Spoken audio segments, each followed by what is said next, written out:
So hello, everyone. Welcome to the Newtonville Area Council meeting for November 17th. This is, as you know, being held 1 week early due to the fact that none of us wanted to be here eating turkey with you. No offense, but Thanksgiving was just not doable. So it may have thrown some people off, so we appreciate you all for coming. I'm going to go ahead and introduce the members of the Newtonville Area Council who are on the call tonight. We have Carolyn Gabay, who is our secretary, Dana D'Agostino, who is our treasurer. We have Tim LeBlanc, we have Nancy Greenberg, and Aline Samut. Absent today is Martina Jackson, who is our vice president. Hopefully she can pop in at some point when she's done with her other meeting. But if she doesn't, then I have her updates to read. So welcome to everyone. Just to let you guys know, let's see. We have our agenda for today. Everyone can see that. We're going to talk about village center zoning first, and then we're going to go hit a bunch of project updates after that. We are going to be joined by Councilors Norton and Malakie. We're going to present on the tree ordinance. And then we have some administrative items to tackle at the end of the evening. So the first thing we want to do is go ahead and talk about village zoning. Let me go ahead and pull that up. Some of you were here last week when we started talking about village zoning. Can everyone see that?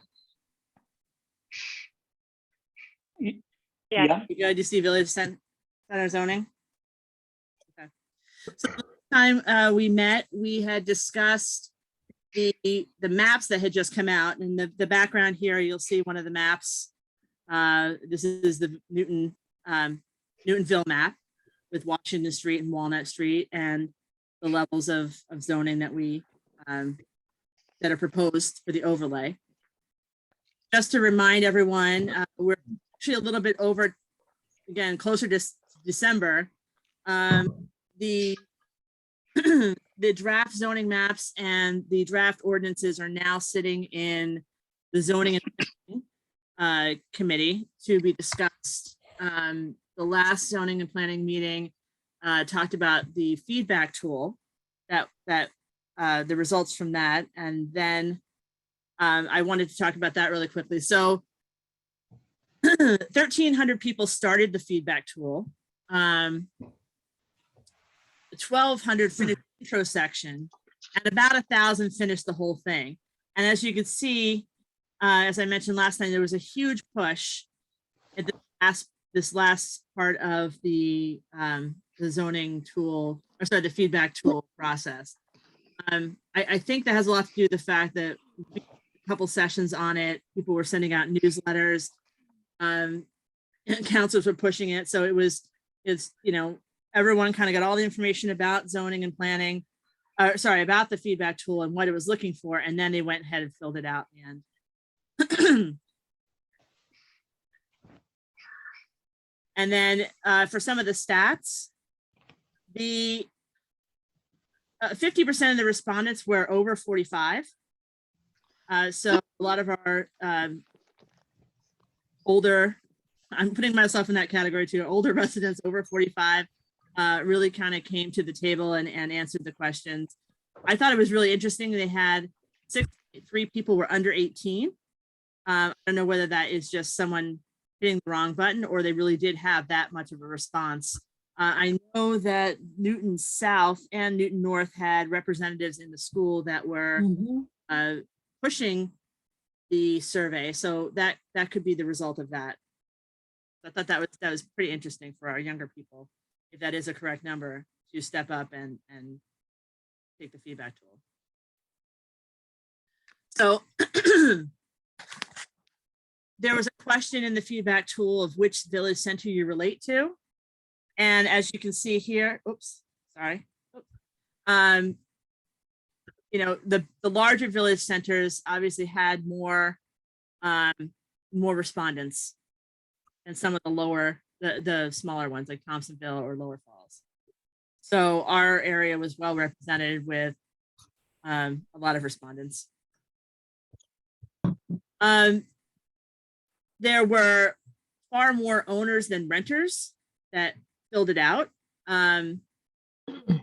I don't know why that was. I missed the discussion of why this was true. A lot of people who rent don't necessarily, you know, they may be moving, they may not feel like this is really, you know, their home. You know, our town is made up of a lot of owners, but I'm glad that we did have some renters who came in and answered the questions, because I think that's important. This is their city as well. So one of the questions, this is what it looked like in the tool, was the village centers and the variety of zoning and the variety of height that would be allowed by special permit and right. And when it came down to the answers, you know, there was, it's again, sitting kind of right in the middle. A lot of the people felt like it was appropriate that these village centers were appropriately sized in the small, medium, and large categories. And then another large group felt that it didn't go, that it went too far. So I don't know whether that's a reaction to some of the people in the large village centers reacting to the larger heights. But again, it was in the middle. There was another question about whether they should have different zoning districts for different sized villages. Basically, again, would the heights be better in the larger, the higher heights be better in the larger, or smaller in the smaller? Here, I'll take it down. The way it all came out, sorry, let me just mute some people, was that there was stronger support for the larger scale in Newton Corner, Newton Center. Newton Corner obviously already has really tall buildings. It has the Center Plaza. And then medium, here we are right in the middle of medium, Newtonville. So it was interesting to see that we kind of fell in this middle zone. Then of course you get the smaller ones, the smaller village centers that don't feel like they're as tall, kind of ending in the small zone. There was another question that was reducing the parking for new buildings. Just going over the stuff that was going because I felt that was interesting that you know, with the parking requirements for residential, people felt that it was to reduce the parking was the right balance. And then people for retail also felt like it was the right balance. So, you know, it's interesting. And you'll see here too, there's original, age corrected, and home ownership corrected. They took all of the statistics they had and they weighted them based on these different factors to get the different answers to find out what people felt like that were older or that were in the home ownership category. I wonder why it's so much. So again, this is kind of what we ended up with as a review. We have the VC3 again down Washington Street. This is the Star Market over the highway here, or Shaw's, or Shaw, whatever, whichever one it is. And then we have 29 Austin over here. So you have VC3s going down Walnut Street up to about where the senior center is now. And then VC3 is going all the way down Washington Street from Lowell to Beach. You know, and then again, trailing down here, the VC2s on the edges of that. And then VC1s over here, what I consider more of the residential areas. So that's the end of that presentation. Oh, no, it's not. Sorry. There's another. Excuse me, Jennifer, can we please ask people to mute? There's a lot of back. Can you mute everyone? You, as the host, you can mute everyone. Well, I'm trying to. People keep on muting themselves as we go down. There are people that I've muted multiple times that keep on muting. So everyone, please stay muted. Thank you. Yes, thank you. So the next steps, like I said, ZAP is going to be meeting on the 28th to review the zoning ordinance text that incorporates all of this engagement text that they gathered. And then until the end of the year, they're going to be doing a lot of, what do you call it? Input sessions with the public. And they're dividing them out by area. So like Newtonville has its own, Newton Highlands has its own. I don't remember when the Newtonville one is. I will definitely send that out in the newsletter. I don't know if anyone on the call remembers. There's also in the city hall, there's an exhibit of all the maps. So you can go and take a close-up look of them and really get a sense of where we are in the map. I know sometimes it's hard to see it on screen, or you kind of see it in a pixelated format. It's hard to kind of understand what you're actually looking at. So I encourage you to go there. And then next year, zoning and planning will be talking about it and coming up with a draft zoning that will then go to public comment, I believe, after it's all been kind of fleshed out. So I'm going to stop sharing there. And so, we as a group discussed all of this last month, sorry.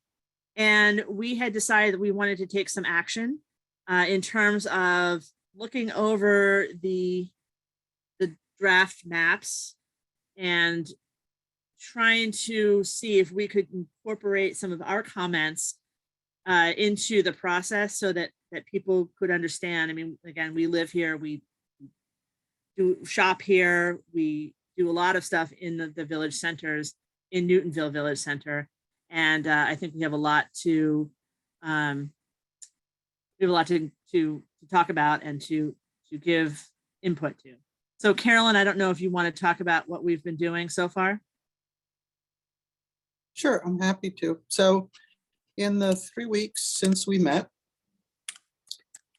we've been, and just to review background, at the last meeting, for those who didn't hear it, we decided at the last meeting that we would try to figure out, because the planning department was not producing any graphic representations, we decided to try to figure out how we might be able to do that.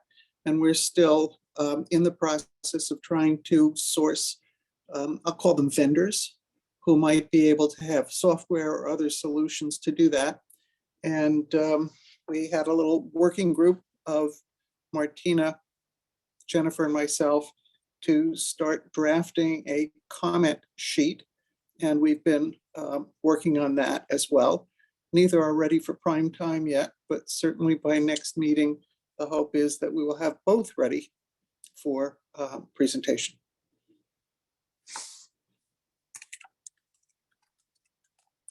That suit the need? And you're more, Jennifer, you're muted. Sorry about that. Kathy put into the chat box a link to where you can see the sessions and where you can register for them. So please, everyone who's interested in having input, please go to that link, sign up for Newtonville or whichever one you strongly identify with, and please, make sure to have a say and get as much information as you can about the process. Does anyone have any questions about the zoning and planning response, about the tool, anything we just discussed? Carolyn? I just have a question. I'm struggling to understand the responses about parking and juxtapose it with, it's sort of endorsing at least some percentage, the reductions of parking requirements. And the mayor's newsletter that came out today saying that the winter parking ban poses a burden on people because they don't have any place to park. And so it seems to me to be there's some disconnect somewhere between the repeated assertions that there's plenty of parking around, not enough used up at the buildings that are building them, and the recurrent theme of somehow we need to have a safety valve during the winter because people need on-street parking. So I'm just having trouble harmonizing that, if anybody has any insights. And this is, I don't know if you can see the survey results. Is this what you're talking about? The fact that everyone thinks it's appropriate? Correct. The survey response that you have on this graph versus the mayor's newsletter of today, I think it was, saying that the city council's once again considering how to retract the seasonal ban on on-street parking. Mhm. Because it's a hardship that people don't have places to park. Yeah, I was actually surprised about that as well. I thought people would I thought people would land on either side. I didn't think they'd all be in the middle. So I was surprised at that number as well. Nancy, you had a question or comment? Well, I think it's interesting that the survey results show a different perception than what these meetings bring out in people. People on these meetings are very much against the development. We don't know who's filling out the surveys. We could have a developer going in and filling it out 10 times. We just don't know. That's my first comment. Secondly, when this goes to be voted on, is it an anonymous vote, or do we get to see which councilors approve this and which councilors do not? You should be able, it's an open vote, I believe. So everyone will have like a hand raise or a yay or a nay. Okay, so that's recorded that we Yes, can it look is. at And then who's you know approving it. who voted for what. Okay, I believe And- it's broken, and you can correct me, President Albright, but in the zoning and planning, it's broken out by pieces of ordinance. Is that correct? So you can see who is approving which part of the ordinance as it's coming through, or is that now stopped? No, there may well be straw votes along the way, but the Why? actual vote will be on the whole ordinance. Okay. Thank you. And Nancy, to answer your and question, yeah, go ahead. was a part of the survey that did respond to the fact that there were some IP addresses that did have multiple surveys. Mhm. Although there was nothing that was seen in the survey to be egregious, it wasn't like there were 100 coming out of one. I think the most they had was between 15 and 20. That's a lot. Which, well, they can attribute that to being at the library or at Mhm. Bucks.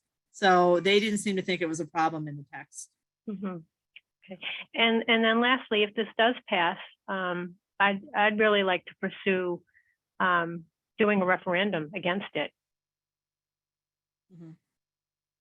I think we had discussed that Last time. in our meeting before that, one of those things when we were talking about the fact that we hadn't had the input. So, we'll have to, I guess, hang around and wait to see what happens and see how it goes, which probably be a discussion we have in the spring. So we can bring it up when that comes Yeah. out. All right, thank you. That's all. Thank you, Nancy. Bob Kavanaugh? Yeah, hi. Just a question. Is there a breakdown of how the different villages voted? I don't know whether your PowerPoint has that. Well, I can show you. Or can I get my hands on it? You don't have to show it to me. I just wondering if it's Well, available it on is the what- website. Yeah, it wasn't the PowerPoint. If you go onto the newtonma.gov site and go to zoning and planning, they have a place where they have all the zoning information. And there is the report that was done and given to us by, I think it was Stanford that did the report. And you can go, and it's a very technical report. I was, kind of struggling a little bit to read some of it. They were pulling in numbers and weighted, and like if you're a numbers junkie, this is like totally the place for you to be. But they did have a question that talked about which village center you relate to. Now that doesn't necessarily mean that you live there.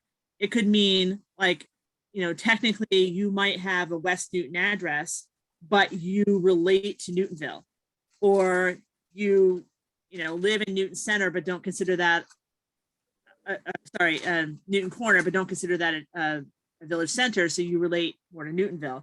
So it's whatever your perception of your village center, the one you go to, the one you go to eat, the one you go to shop. That's what that kind of came up with. Again, it doesn't really say where you live. It's just where you think you relate to. Does that make sense? Somewhat, and they may have it there when I go look, but as I noticed one of the charts you showed was what people thought was the appropriate height in different village centers. Mhm. And I'm just curious, what numbers voted for 5 stories in a village center, particular village center? How many voted for, 2 stories? I'm just wondering whether the raw numbers are there anywhere. I'm not really looking for their interpretations necessarily. Yeah, I That's don't all. know of the raw numbers. You did have the percentage of people, and I Mhm. they were doing it. They weren't giving you specific. Now it could be like an appendix. I didn't read that far. I just kind of mined out the information I needed to, and then stopped. Okay. Have All right, that's good. Thank you. But I think it's really worth it if you want to see where the raw data is and how they came up with their solutions. It's really worth it to go to that website and find that. And if you can't, I can go ahead and send it to you after as well. All right, and so just go to the zoning and planning at the Newton site then. All right, very good. Thank you. Thank you. President Albright, you were up next. Thank you. So I just wanted to respond a little bit to Carolyn's question about the parking.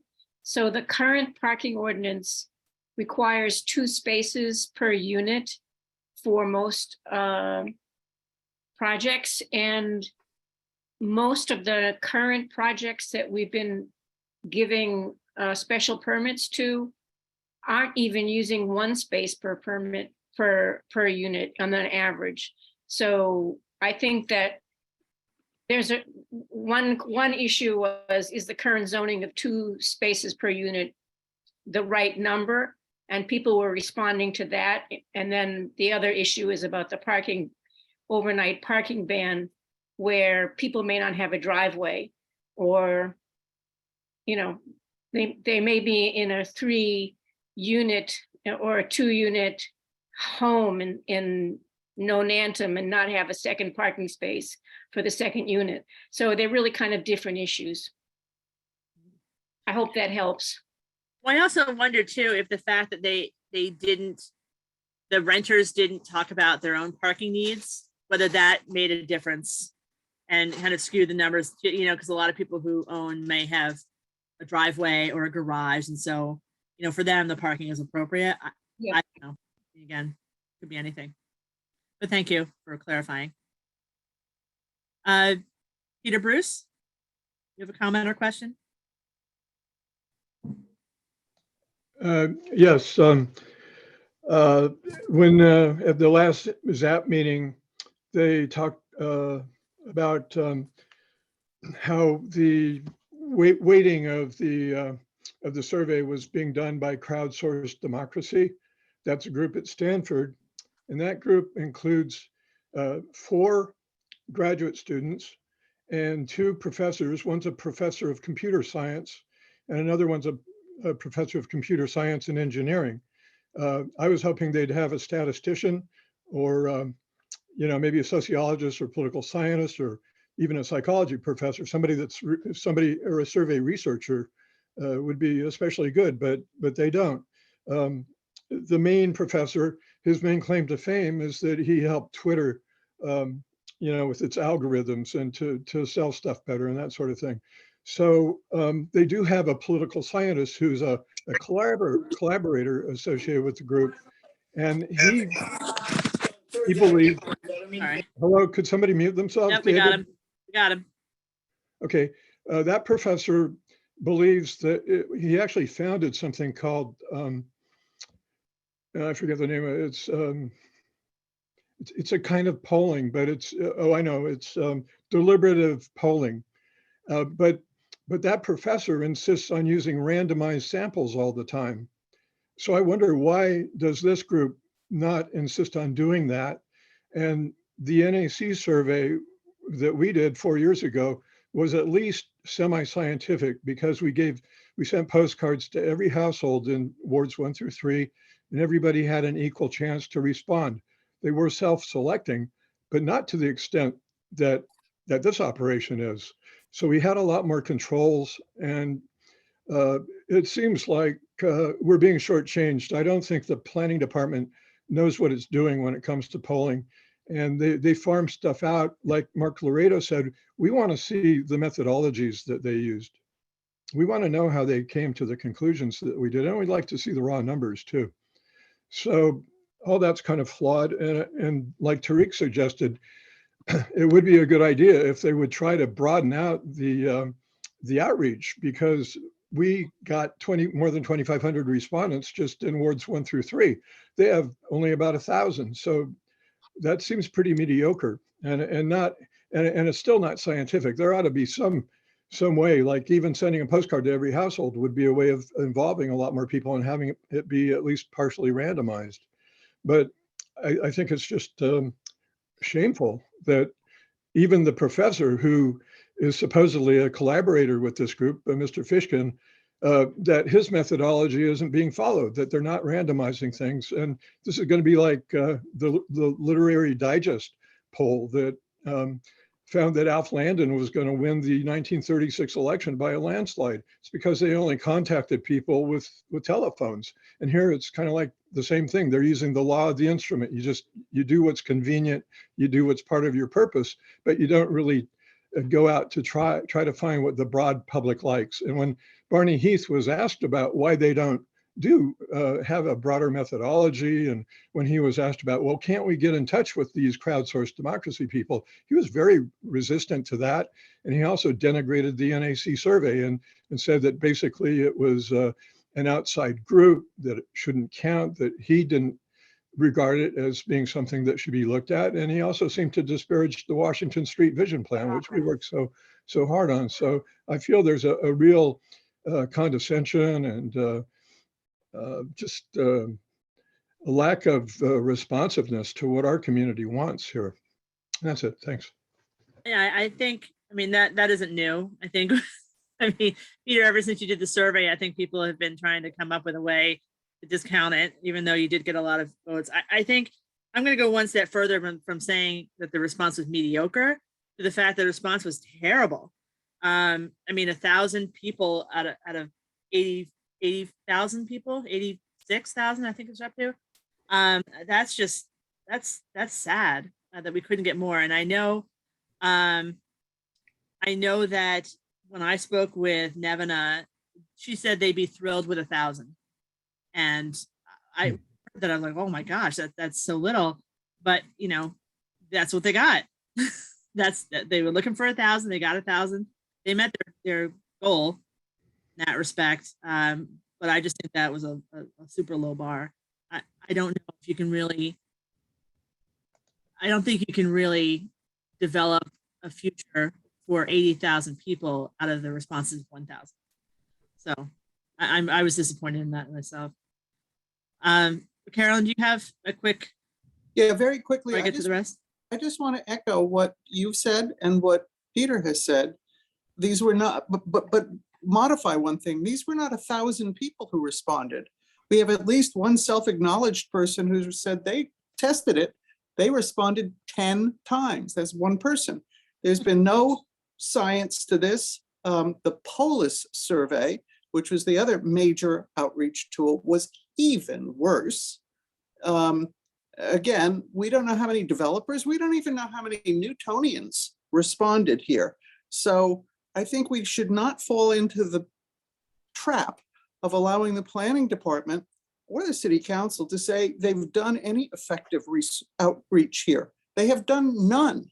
And in the actual engagement sessions where people were sent into different breakout rooms, reporters I spoke to from many of the breakout rooms said the summaries that came back to the main group were inconsistent with what was actually voiced in the breakout rooms. True. And many here, amongst us here, attended those sessions, and we heard complaints and criticisms galore, none of which have been reflected. So I don't understand how it is that on the 28th, with no further revisiting, they're going to come out with ordinance language and keep ramming this through.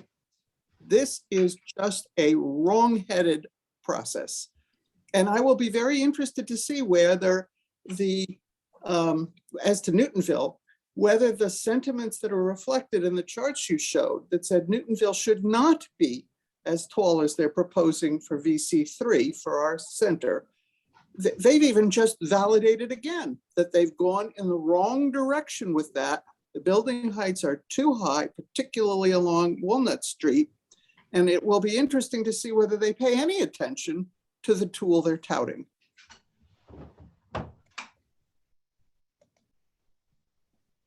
Thank you, Carolyn. Well said.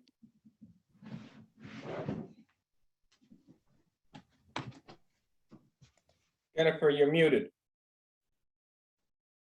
Sorry about that. Rachel, you've been waiting a long time. Hi. So I think my biggest response when I saw these, like the VC, 321 proposals, was that in what I saw at the library and in the questionnaire, there was nothing saying, oh, we're just going to take huge swaths of places that people live and convert these into these, denser commercial okay districts. So I do think it was really misrepresented in the original stuff that we saw in the library. And it's shocking. And I really feel for people who live right there. I mean, I live further back from Newtonville, but, people are trying to just live in their houses, and then there's going to be a big building, built right next to them, which was not even slightly alluded to in the pictures. They showed, these kind of the main roads like Walnut Street or Washington Street. So that's just my little response here. Thank you. Thank you. I'm just showing the map, what you're talking about. I think the intention was to step some of this down, but it doesn't seem like, again, right here, we're not stepping down. Right here, we're not stepping down. It's just, 6 stories to 2. And these are, these are 1 to 2 family units here, and houses that people are living in. So I'm curious to see how they feel about being zoned VC. Right. And then it's going to be, it's like it all of a sudden just becomes commercial, where you had, only residential before in huge swaths, really. Yeah. Well, the Thanks. VC1, they can't have, as far as I understand, well, there is, by special permit, they can have commercial and mixed use.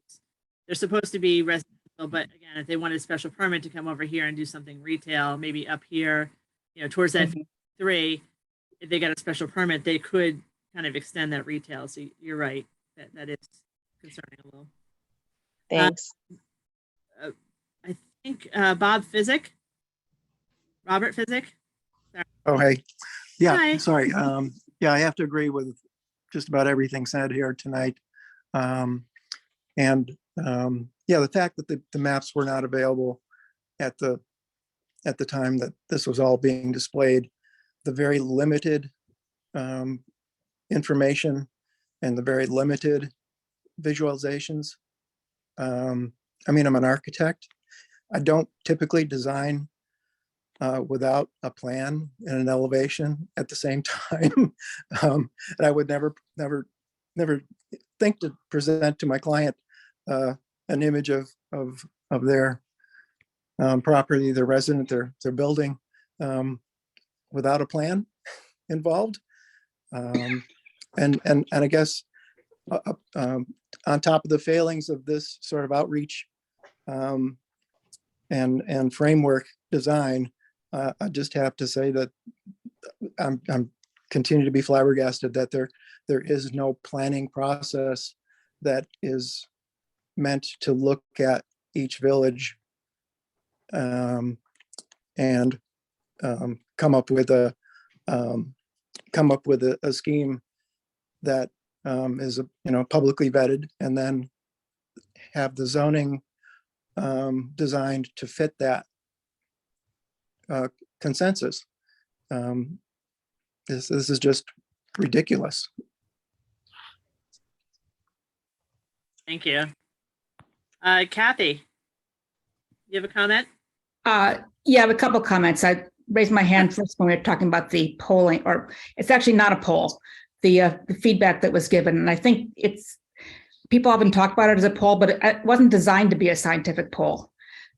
The way I thought about it was different. It was be like as if there was a meeting with 1,000 people, but all 1,000 people got to have some input, which wouldn't happen in the meeting. And if Newton had a meeting like that, everybody who came would be self-selected also. So this was just another piece of way of getting feedback.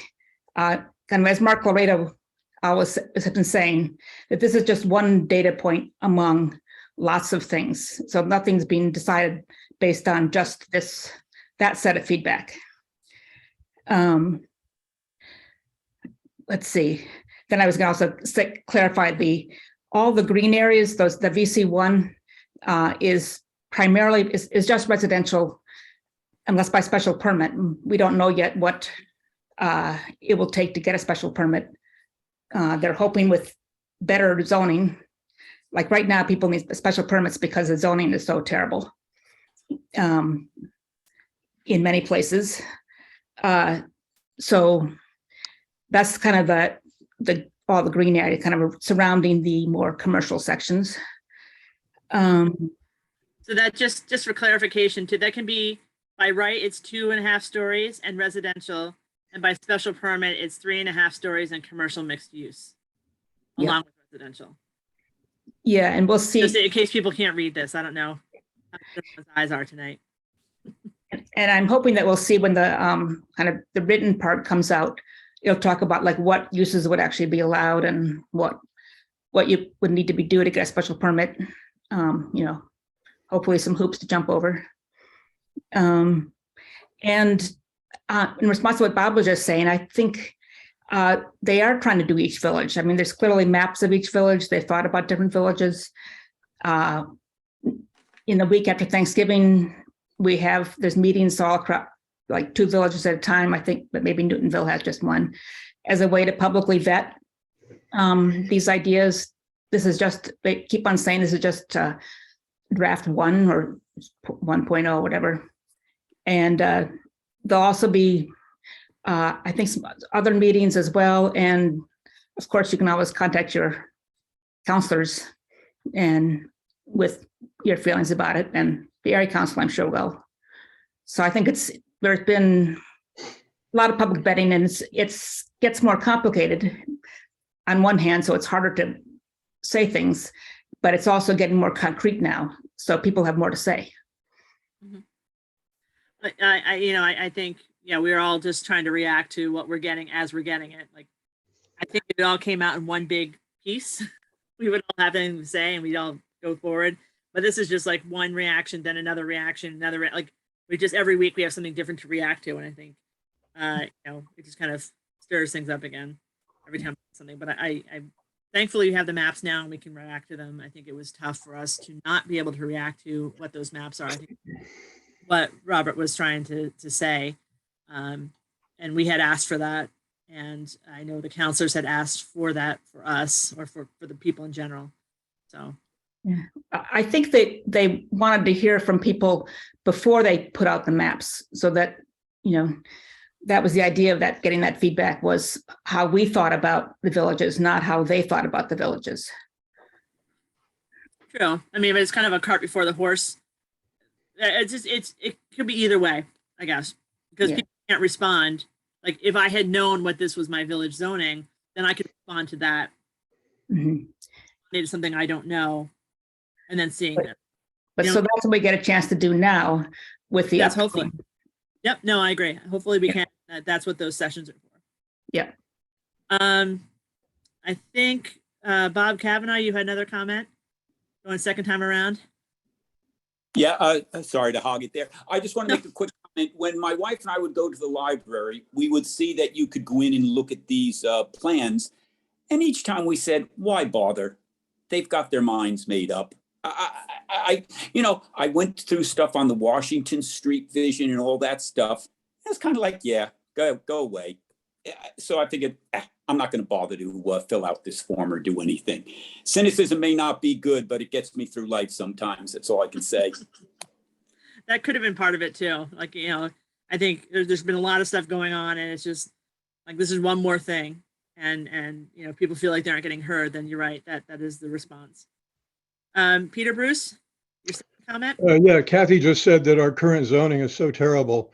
You know, what wasn't explored in the exhibit and in this operation is the null hypothesis. It's normal in city planning that you ask first whether a project is even necessary or not.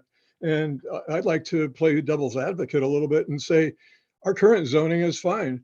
Look, we've got, we have 3,200 and a little more units that have been either developed since Seti Warren was in office, or in the pipeline that have been approved. So that's a lot. That's going a long way toward meeting the comprehensive plans requirements. And we're getting pretty far toward meeting Seti Warren's too. Seti Warren's main thing was to get 800 affordable units and get into 40B safe harbor. Well, according to Jonah Temple, city deputy solicitor, we're going to get there in a few months. We're at 9.8. We need to get to 10. He says we're going to get there very soon. And we got so many projects in the pipeline that we're meeting that goal too. So I would argue that the current zoning's not so bad. And I think another problem with this, it was a survey. You may not want to call it a poll, but it was certainly a survey. And the survey didn't ask very good questions. It didn't ask people about how many overall units would they like. And as I said, we have 3,200 recently built or in the pipeline. And then the MBTA Communities Project wants to add 8,300 to that. That's about 11,000 units. That's 1/3 of all the housing that we've got right now. And yet, according to the mayor, Newton's and the census, the US Census, we're growing at only about half the rate of our neighbors. So, and then back on polling too, it is a poll. And I think that, you know, we've got a lot of young people out of Harvard and stuff in our planning department. A lot of them could be friends with the Stanford grad students. And I don't like the idea of grad students just making our decisions for us, especially when they're in California, we can't talk to them. And especially when they don't use the methodology of the best professor, the most competent professor on their team, which is James Fishkin, who insists on always using randomized samples. This is not credible. Anyway, that's it. Thank you, Peter. I don't know of the quality of the people who are on the survey. So I don't want to make that loop, but I know, Aline, you were waiting, but I think President Albright wants to respond to Peter. So I'll let President Albright hop in here and make that quick response, and then Aline, and then we'll move on. Thanks. It's just a quick response.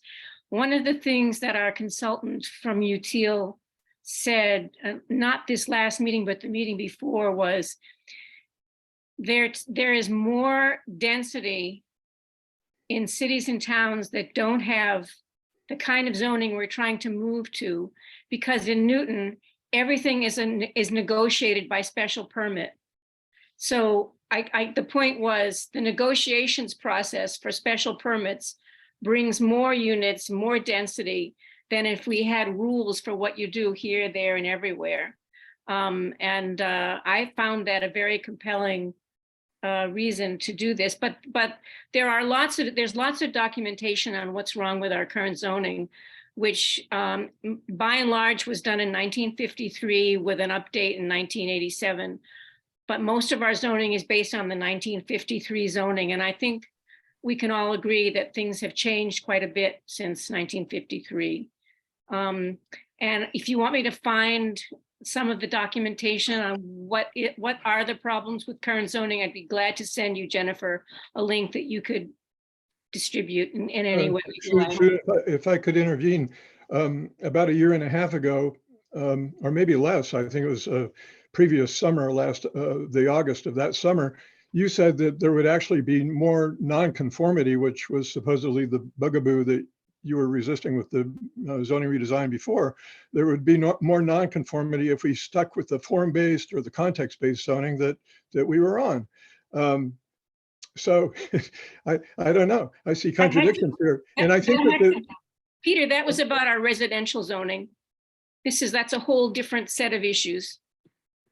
Well, this gets into the residences too. So anyway, I think that, Newton's been often regarded as one of the best places to live in America. I'd say if it's not broken, why fix it? And what you're not being very honest about is the overall goals. Like the MAPC is working hand in glove with the planning department. I met a docent from the MAPC when I saw Nevada once, and I know that there's a tight involvement with them. And the MAPC said that out of the 283,000 units that are supposed to be created by the MBTA Communities Act, that Governor Baker, and this is in a report too, and the MAPC, they want 200,000 of those units built within 10 years. Our share, if you figure it out, works out to about 9,000 units. I mean, they should have had questions that asked, do you want 2 times or 3 times or about the same amount of development or even less than we've had recently? They didn't ask a question about that. They didn't ask specific questions about heights. I didn't think their questions were very good either. But and at the exhibit 5.2 said, well, this is just zoning. It may not really happen. Well, the governor, the MAPC, they're behind the scenes, a new governor now, but I'm sure she'll be pretty much on the same wavelength. And they're going to push for 200,000 units and for 9,000 in Newton within about 10 years. So that's the choice. Why don't we talk about that? I don't mind talking about that, but I don't want to turn this into a conversation between you and me. But we can do that some other. I think that should, yeah, if you take that offline, that would be good. Or maybe we'll have a session on it someday. But let's just kind of, I know Tim has a question, and Aline, I don't know if your question has gone away, but if we can just get Tim and then we can move on to the next part. We can. Okay, and this is just a quick statement. Yeah, one of the things that people don't raise up is one of the treasures about Newton is that each village or each little center is a different patchwork of buildings that were created at certain times. And the fabric of Newton is that we are such a collection of these villages. If we go running around putting the exact same code in every village, and all these buildings get built within the next 5 years, they're all going to look like Austin Street. And it wouldn't make a difference if you're on Austin Street in Newton, or if you're in San Francisco on some other side street, or LA, or Minnesota. All the buildings look the same. The material is the cheapest that they can buy, and they put it on these structures. And so I don't see people talking about saving the fabric of Newton. And that is so important. It's so important to me, and it's so important to save our historical structures. I said enough. Thank you, Tim. I know historic preservation was not addressed in this at all either. So I don't know how that's going to shake out. I look forward to seeing if that even does come up in the ordinance discussion. Aline? You're muted. Yeah. I got my screen changed. My face went away. My question is, it doesn't seem to matter whatever the zoning is. People go for special permits. What's going to change now? They'll have the opportunity to do it by right and not have to go to special permits. So this is supposed to alleviate some of the special permitting that's happening. I don't think it's going to alleviate, because what's happened now is we've gone to new heights. Well, why can't we go taller with a special permit? And I'm serious. Like, this to me is, I'm like ditto everything that everyone said. I don't understand where the limit is. Mm-hmm. I just don't understand where the limits are. Yeah. And my question to the council members that are here today is does this seem like a fair process? Is this, and it's a theoretical, a rhetorical question. You don't have to answer it. But from our side of the fence, does this look fair? Does it seem fair? And just by listening to the responses of this 1,000 people, this is appalling. I just don't understand how the city, whether it's Mayor Fuller down to the lowest bottom person in the zoning department, what is going on in Newton? What is happening to our town, our city, our little village? This town, and it's gotta grow, I get that. But this, and I'm just making this full circle here and then I'm done. We worry about the parking around here. And then we worry that someone has gotten 3 apartments in one big house, but they don't have enough parking. Well, who the hell approved that years ago?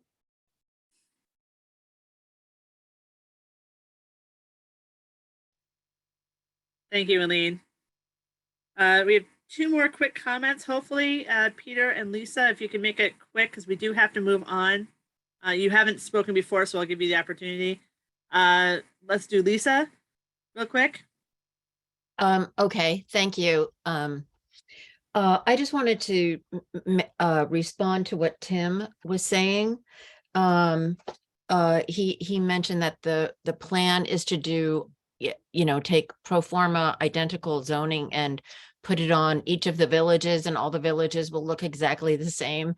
I've been following this process really, really closely, and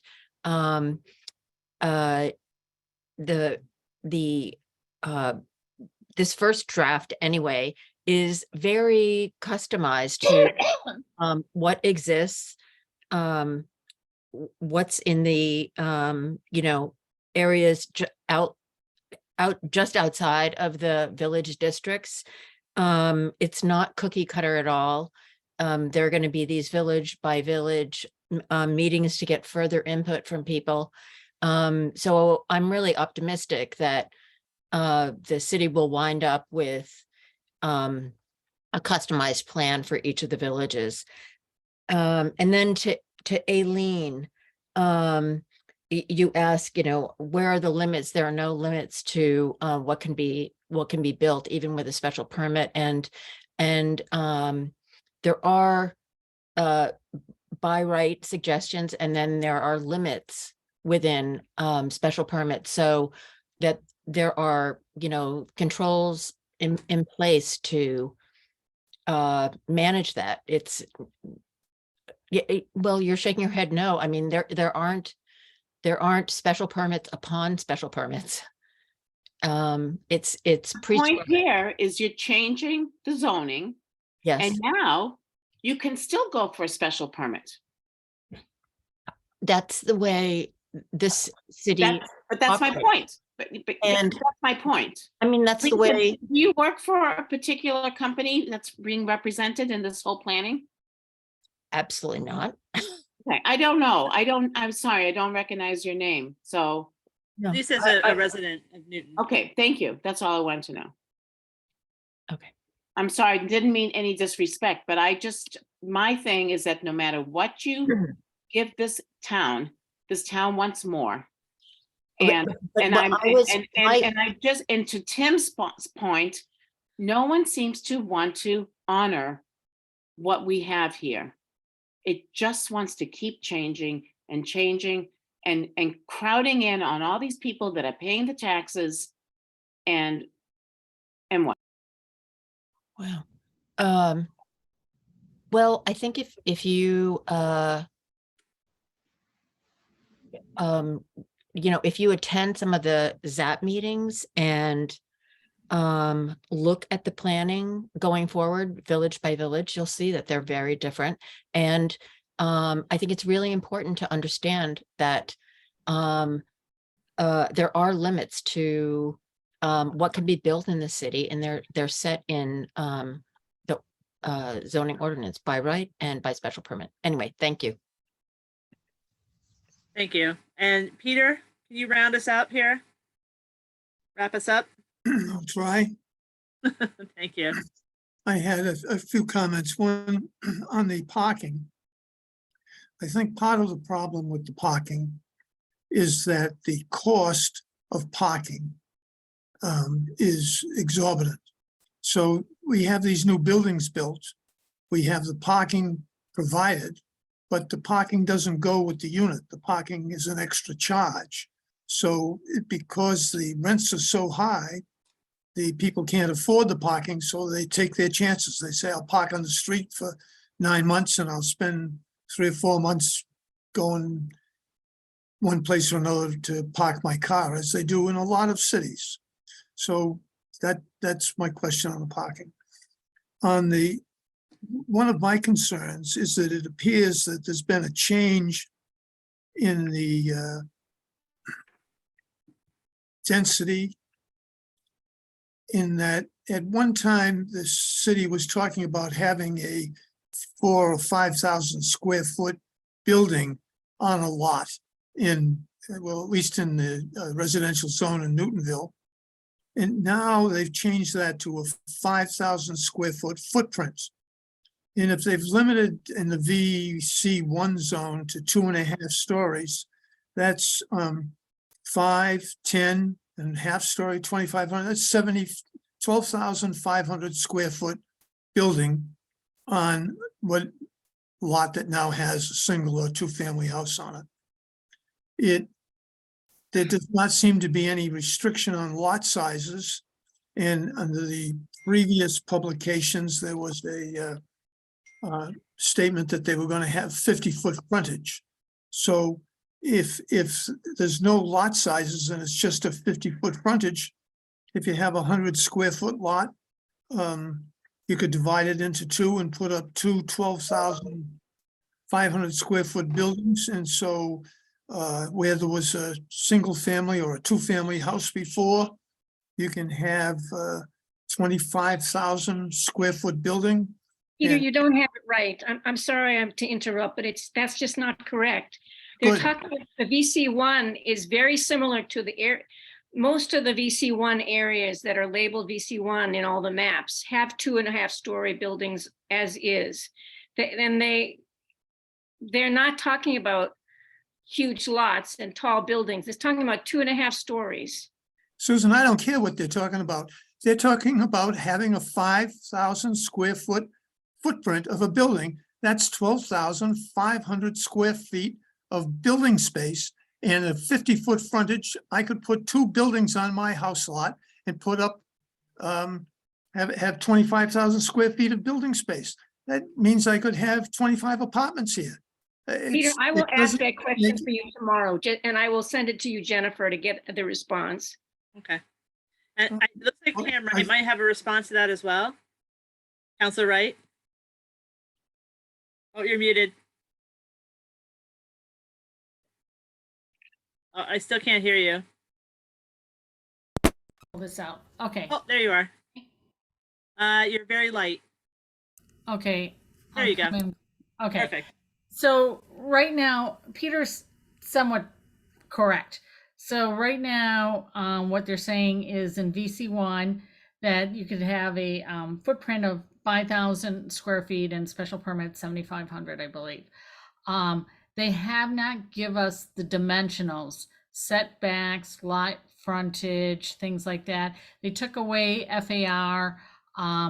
That is all supposed to come out the Monday after Thanksgiving. So right now, if he is somewhat correct. Like if you have you could put in multiple 5,000 square foot footprint if you have a big lot. You don't even have to subdivide it.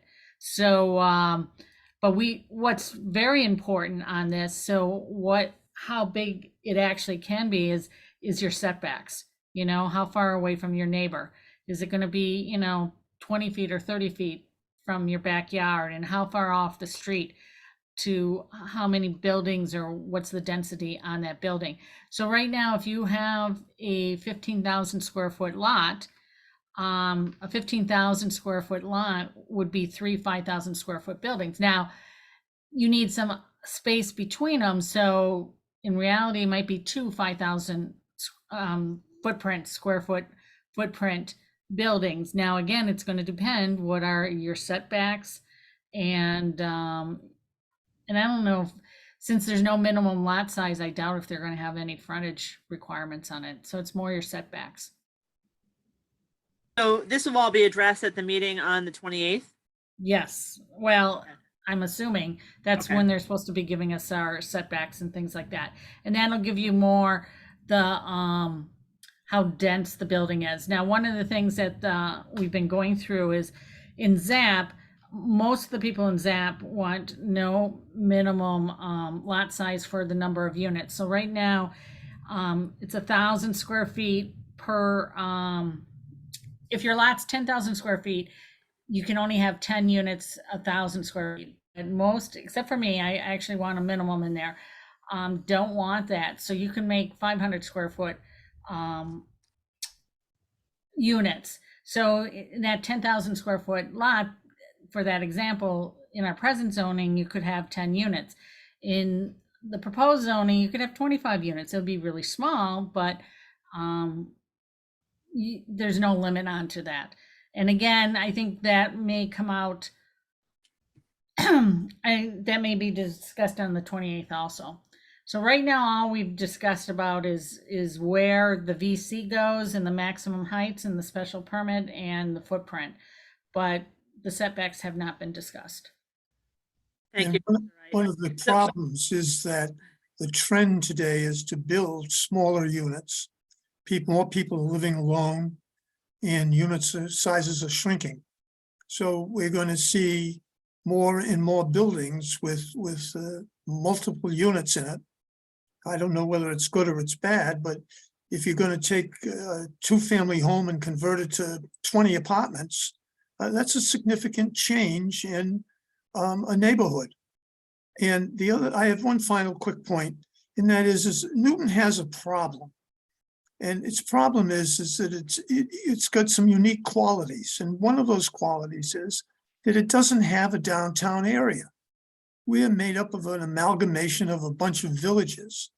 And we're going to have to give that up to meet the demands that the state has and that it seems that the city is aiming for.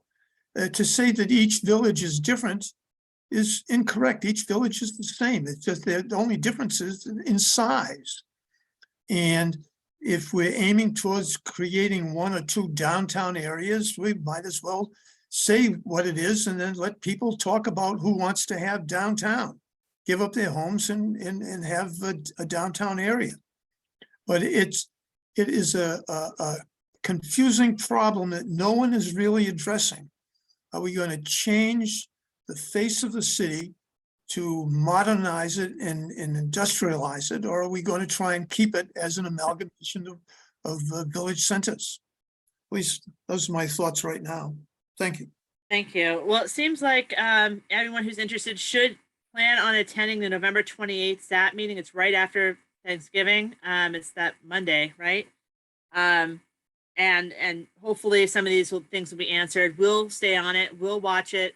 And if anything comes up, we'll come back to the next meeting and report on it and let you guys all know what's happening. So thank you all for the conversation. We're going to go ahead and move on to the next number 2 in our agenda.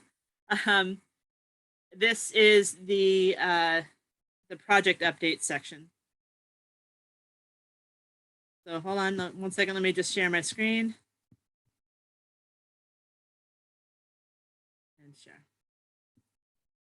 Okay, can everyone see the Court Street projects? Yep. Okay, good. So this is something that we were alerted to last meeting. I think it was it Bob? You were the one who told us about it. Bob lives down here on Court Street. So he was he found out about it and wanted to let us know. So we did a little investigation. I met with the developers yesterday to just get some more information on it so I could rely on to you to give it back to you. And so you will at least know what's going on, what they're planning for the area behind Court Street. First of all, the project location. If anyone doesn't know, this here is Court Street. It's a little tiny one-way street. It comes down off of Central and goes around right by Marty's. This project is located right here. We have the Whole Foods. We have Robert Korf is trying to do his senior center project right here. So hopefully that orients you. Now, this is the existing plot line of the property. So like I said, we have Court Street right here. There's one house which belongs to, is it Fraser Engineering? Is that right? Fraser Engineering is back here, and Mary Fraser, I believe her name is, who's connected to Fraser Engineering, lives here. So they sold the house, the whole complex of engineering, and then all this looks kind of like car parts maybe back here in this lot. And this was all sold to Boylston Properties. This is what they're planning to build. This is the proposed project site plan. Just a quick caveat, it is not exactly what they're doing. They're still in design. So if there are things on here that you object to, it's good to let them know now. But I just wanted to make sure you had seen this, at least had an idea. So some project stats. It's going to be 2 buildings connected at the 3rd floor. So like I said, we have building A here and building B. That will be 163 units in those 2 buildings. Approximately, there are going to be a large number of 1 beds and 2 beds with a handful of studios and some 3 beds thrown in. Currently, they are 6 stories each, both sides. In talking with them yesterday, I proposed, and I know some other councilors did too, but a step down for building B, which is on the court side, so that it's not so jarring to have the 2-story residences and then 6 stories right behind it. On the west side of the lot, they're proposing 9 townhouse units. Right now, they're aiming for ownership units, so condos. And then there would be, looks like 3 stories each for each of those townhouses. 1 family per townhome. The parking, as you will see when I get back to the image, is a lot of surface parking. For reasons I'll go into next, they cannot do underground parking, but they are proposing that the 1st story of buildings A and B have parking, and then there will be in-unit parking in the townhomes. And surface parking is going to make up the rest of the 0.8 parking ratio. Yesterday, they told me they had gone to the planning department with a parking ratio of 1 to 1. But after speaking with the planning department, they suggested that it be modeled on what Trio was actually using. I think I was told it was 0.8, but they told me that they heard it was 0.75. So that's why they changed the parking plan to 0.8. So going back through to the plan here, you see this big yellow line going through the property. That's actually an existing culvert drainage. It's pretty large, it's pretty old, and it cannot be moved or built on. So through this site, they have this big pipe that they can't go onto, which is why they've broken it up into 2 buildings and only meeting on the 3rd floor. This down here is exiting onto Court Street. From what I've been told, they are planning on making this driveway here only for emergency vehicles, just like they are doing at the Craft Street project, the senior living, where this would only be for ambulances coming out onto Court Street. That's what this would be for fire trucks and ambulances if they had to exit the site. Right now, they have this shown here as a park, a greenage all the way down. However, I was told yesterday that they might consider leaving the house here, just because from the Court Street side, it's very jarring to see. I've seen the renderings, and I suggested that you do not show those until they fix that problem, either with trees, old growth trees, large trees, or something, because it's like an open field into this big set of buildings, and it doesn't really fit the Court Street vernacular. Now, what they are, and Bob, I know you started this too, so if you want to hop in at any time, if you have any comments or adjustments, they are proposing right now that the entrance to the building come in off of Craft Street, or sorry, entrance to the development come off of Craft Street. Unfortunately, right now, this is actually DPW land. If you see it from Craft Street, I have a picture later. You kind of come in the driveway. There's a gate, I believe, right here. It's close, maybe right here. That gates off the back end of this lot, and then you have the trucks moving in and out. And I believe these are big salt sheds back here. So you have a lot of truck traffic. They have gone to the city, gone to the mayor, and gone to DPW, and asked to maybe share this so that they can have this entrance in. If they did that, they are proposing to give up some of their land here give it to the DPW so they don't have as much of a pinch point coming in here, and they have more space for their trucks on this side of it.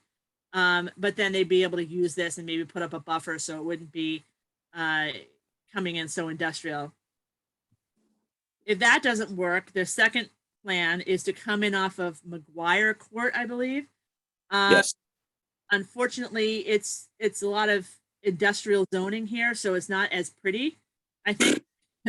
Not either, but this is definitely their second bet. And if they did come in here, they'd have to readjust the building, perhaps move building A closer to this side and kind of move the street down here. So that's a lot of redesign they don't want to have to do. This is a view from Court Street. Like I said, this building right here, in the proposed plans that I just showed you, would be taken down, and then the building would kind of be towering over here. So there'd be nothing blocking it. You just see a big building. And this is that DPW driveway I was talking about, to the gate right here. And that building would be placed right over here on this side. So basically, I think they do have a lot of work that they need to do with the neighbors, with the city. This is a view of it. Like I said, we're going up 6 stories. This is your 3-story, your 2-story pass through, the 3 stories on top. And possibly they are thinking about stepping this down on this side so it wouldn't be 6 stories, although it will still be quite high compared to the Court Street neighbors. I think the 6 stories is probably okay for the DPW. I mean, we don't care what they see, but I feel bad for the Court Street neighbors having to deal with this in the back of them, and then Craft Street on the other side. So they have a lot of tall buildings surrounding them. So there are a couple of things coming up. There is a site visit that is happening on Saturday morning at 9 a.m. I have been told that I can tell everyone who's on this call if they want to come, if they're interested, to talk about it. That you can come and voice your opinion if you feel strongly about it. And then I've also asked them to come to the next Newtonville Area Council meeting on the 22nd, where they'll give a presentation with their newer renderings. And hopefully they have taken to heart some of the things the neighbors have said, will say, and adjust their drawings. Excuse me. Does anyone have any questions on that? Anyone? So, Bob? Yeah, I just want to point out a couple of things. That fire truck entrance, maybe the fire department likes it that way, but the nearest fire station is just up Craft Street. So for them to come in that way, down Court Street, would be much more difficult for them. Yeah, I think so. I don't see that as being a good place for it. And also the thing with McGuire Court, I'm kind of like, you know what, guys, you bought the property. It's not my problem if you bought property that doesn't have a beautiful entrance. You made a decision. You made a business decision. You're the professionals. And to expect the neighbors or the city to pull their chestnuts out of the fire because they can't use McGuire Court, which they can use. They just don't want to use it. That's all. All right. Yeah. Yeah. So to answer 2 things, the fire it's not necessarily that the fire trucks would come in there, it's that they need 2 means of egress to get into the property. So that's kind of where that's coming from. Hopefully the place wouldn't be burning down as they were driving like 10 minutes out of their way to get there. I mean, hopefully they make the smart choice, but they do need the 2 exits, which is, again, that's why Craft Robert Korf's project also has the entrance in and then entrance out because they need to have. I just wonder about that because next door to us is 77 Court Street, and there's only one means of egress. Right here. There's only one driveway. Because it's accessible by this street and you can access it by this street. I honestly. No, what I'm saying is I don't know what the fire department rules are, but yeah, it would appear that there is no mandate from the fire department that there be two means of egress because 77 Court Street, a large building, only has one. Yeah. So I don't know where this is coming from. Yeah, if you want, I can look it up. You know, I do work in the industry, so I'll look up and ask the question and get you an answer for that. So at least you know and you're prepared when you come on to the meeting of the 19th. And then the second thing was, yeah, he totally admitted that this is not a pretty street, which is why they're trying to avoid it.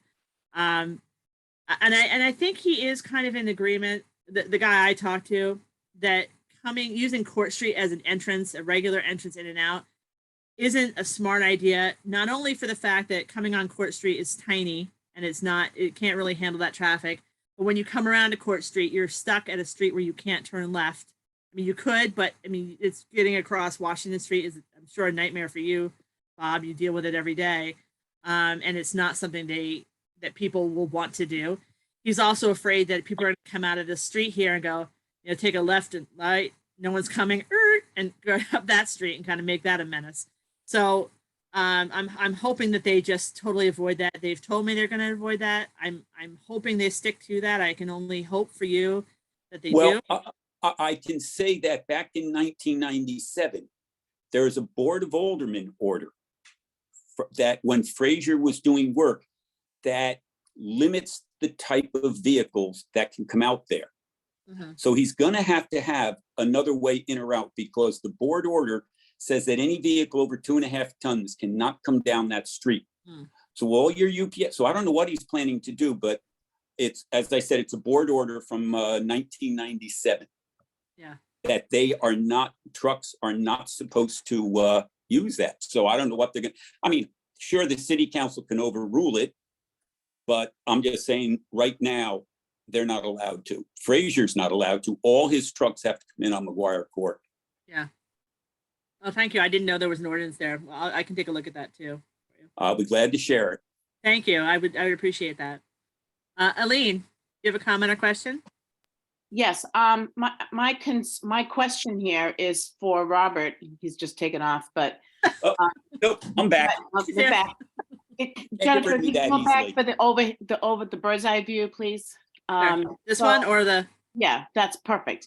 Okay. So where the buses are, approximately, is where the other development is going. Yes. Yes. That's a lot of people in one area. I'm not complaining about that. I'm just saying, I'm wondering, do we understand the impact? It is over 300 units when you combine the two. With how many entrances and exits and any intersecting entrances and exits between these two facilities? That I have no idea. But this is what we need to know. I know you don't know that, but I think that the impact of that is critical. Well, they're just to let you know that all the entrances and exits are supposed to be coming out onto Craft Street, and then when you come to the other place, or the other place, for both, these guys will come out on Craft Street, and then these guys will come out on Craft Street. So it's all coming out on Craft Street. And that intersection of Craft Street and Walnut and Washington Street is going to be able to handle this? Well, I don't know. Probably not. But again, you have seniors here and a lot of assisted living, so not be using their cars as much. And I'll get to this in a second, but there was a concession made on the Craft Street project that may help alleviate that. A recent change? And I'll tell you that in a second. Councilor Lucas, do you have a comment? I know you've seen these plans as well. Yes, well, I haven't seen the Craft Street, this new Craft Street plans in this detail before, but just to answer Aline's question, and I think you did answer it, Jennifer, the senior housing on Craft Street will exit any cars or delivery vehicles will exit onto Craft Street. And again, this is the first time I saw the other project. So I guess you said that that is only a fire exit that goes onto Court Street. Did I hear that right? That's what was said. Okay, all right. Well, that's the first I heard of this. So, but yeah, it looks like all the cars and delivery vehicles will go to Craft Street. Yeah. So I think Bob is saying they don't have a choice. Yeah, and just to finalize that, your comment, Jennifer, is well taken, that these are seniors that are not driving, but you ever seen the parking that goes in and out of cars that go in and out of Waterston in Newton Wellesley, in the Wellesley line? Yeah. People go to visit, aides go to the work. There's just a Yeah. ton of people that go in and out. So I respectfully, I understand what you're saying, but when people use that answer, it's still not a valid answer, because everyone who's working there or coming to visit is additional. And that intersection right now is not conducive to being able to take a right onto Washington Street, a right at the head of the Whole Foods. You're not able to really take a right there and also have a left lane that takes a left, and you can't go straight. So we do not have the width on the edge, on the end of Craft Street to handle 2 lanes. And that's my final say. Thank you for listening. Thank you. Councilor Lucas, do you have a response to that, or, okay, yes. Yeah, just so everyone knows, the intersection at Crafts and Washington is going to be, what's the word I'm looking for? Revamped, I guess you can say. Mhm. And they are going to, I believe, move the double yellow lane over to the east a little bit, so that it will definitely create 2 travel lanes of traffic heading southbound on Craft Street. So you can go, it's easier to go 1 lane left, another lane right. Just want to get that out there. Thank you. Peter, do you have a comment or question? Harrington? I do, and I'm sure that what I have to say will have very little impact on everybody, but I have 2 comments. One, it would be very helpful to have a plan showing both projects on the same, in the Excellent same point. area. Mhm. I just pass that on. I think that would be helpful.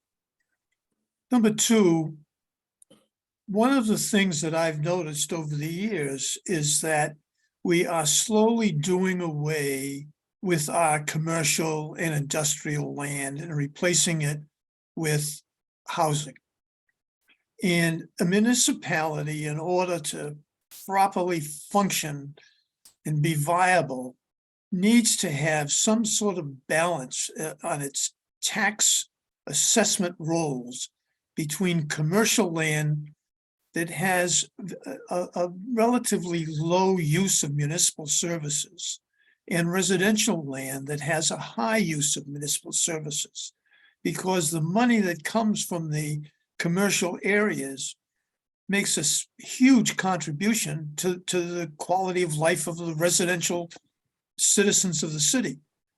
And we are getting rid of all of our commercial land, and this is just another example. Now, I know it's not going to stop the project, but I certainly think that there should be some sort of study that shows what imbalance is going to be caused by the losing of this land, the creating of all of these new units, the cost of additional municipal services that are going to be needed to support the people that live in these areas. And just pass that on for future reference. Thank you. Thank you. That was a good suggestion about the maps. I'll see if I can finesse something together so that we show everyone, because it is a little deceptive to see just one project at a time, because you can't see them both in the same thing. But Bob, do you want to wrap us up? Yeah, I just wanted to say, back up what Peter said. I used to teach in Belmont and in Sudbury, which are very nice affluent towns, excellent school systems. But in Belmont, we had a very bad teacher strike 25 years ago. And the problem in that town and in Sudbury is exactly what Peter is referencing. All of the tax burden in those towns falls on the homeowners. So when the teachers wanted to raise, it really impacted the individuals. There was no real tax base other than homeowners. And I do think it's something that has to be aware, people have to be aware of. As I said, the strike in Belmont was not a nice one. It had a lot of repercussions over time. So I think it's something we have to be aware of. And then just very quickly, at the Senior Citizen Center, or the building there, 105 of the units are meant for people who are living independently. So they will have cars. And as I said, you add that to the 172 units that Boylston's proposing, and you're up over, what's that, 268 right there, not counting, as somebody else said, all the people who will be coming in to, work and visit. Thank you. Yeah, that is a valid point. Thank you. Councilor Malakie? Yeah, I just quickly wanted to echo the comment about losing commercial property, whether it's, businesses or manufacturing. In the West Newton draft map for the village center zoning, they are actually proposing to change the zoning on Border Street, which is manufacturing. I know Border Street doesn't get a lot of respect, partly because the city has really neglected the maintenance of the road and there's flooding issues, but they're proposing to change that from manufacturing to residential. Border Street, there's a thriving automatic laundry business.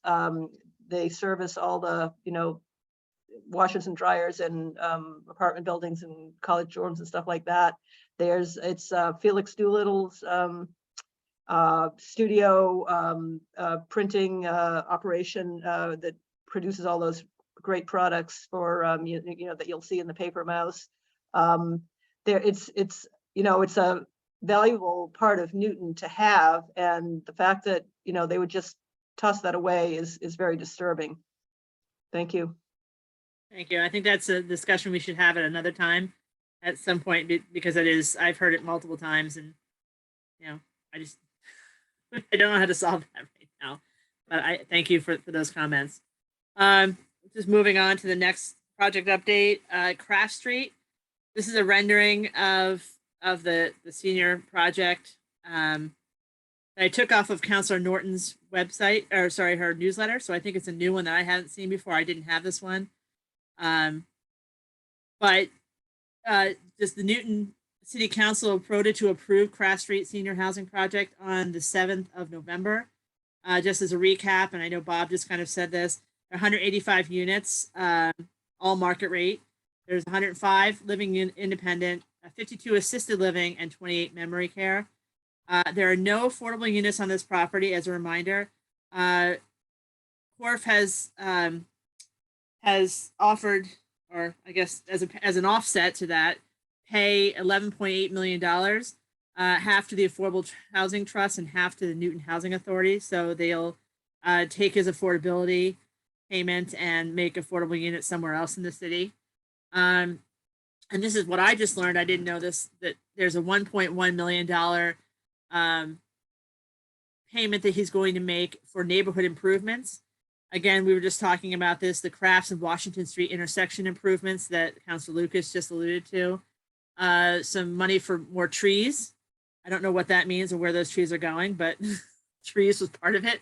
And then $25,000 for murals at Pellegrini Park in Nonantum. So it's extending all the way down to Pellegrini Park. There was also a note that said that the project will include a fund for transportation demand management plan. I'm not really sure exactly what that is, but I think that is to remediate the vehicle trips going in and out of the site, and encouraging the employees to take transit instead of driving to the site. So I just wanted to leave you that update. That's new, and I'm not really sure where it goes from here, or whether it starts, but that's what's happening. And then there is NewCAL last night had a design review meeting.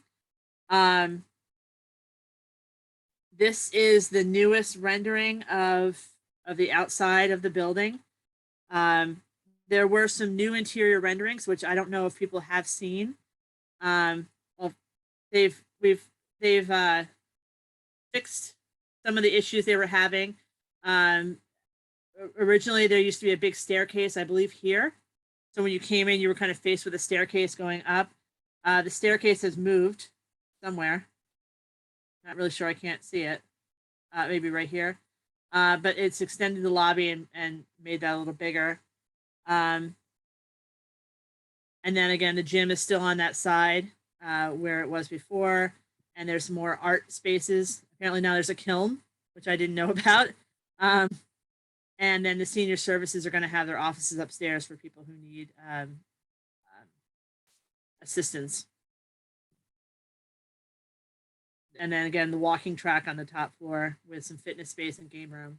So this is that stair I was talking about. It's been pushed back a little bit, so you have more of an open lobby feel as you come into the room. I believe it used to be kind of enclosed as well, so you didn't have as open. They've opened that up. This surly little fellow is he's looking down the way in the lobby and the multi-purpose room behind. So your Walnut Street is right along this side of the window, coming down. I don't know. That's again, it's the map is upside down from what we just saw, but this is coming out of the gym area and going up to the 3rd floor. And then this is a picture of the gym. It's set up for pickleball in this case. So you have no windows on this side, but you have a lot of clear story windows up there. Again, I don't know what these people are doing, but they're enjoying their open gym, 2-story gym. And there's the walking track part of it. And the 3rd floor stand, I don't know why this is there, but the 3rd floor landing is another one that was just done. Oops. So basically, Martina went to the meeting and she said that there are still some concerns about the main staircase, which some people feel is too big. They also felt that the elevated walking track was too narrow because it's only 2 lanes, as you saw in the last rendering. The gym can be divided into 2 pickleball courts, I believe. The building is all electric. But I think the generator is going to be natural gas. So in case something does happen to the building, it'll kick on to natural gas. And the building will not have showers. And Josh wouldn't say why in mixed company. I don't know what that means. But I think it's not a shower facility. It's just going to be for some light working out, some light games. So that's all that I've heard from Martina from her going to that meeting. So they're gonna put in bathtubs? No, you got to stand outside and get hosed down. But no showers, no locker rooms in that kind of capacity.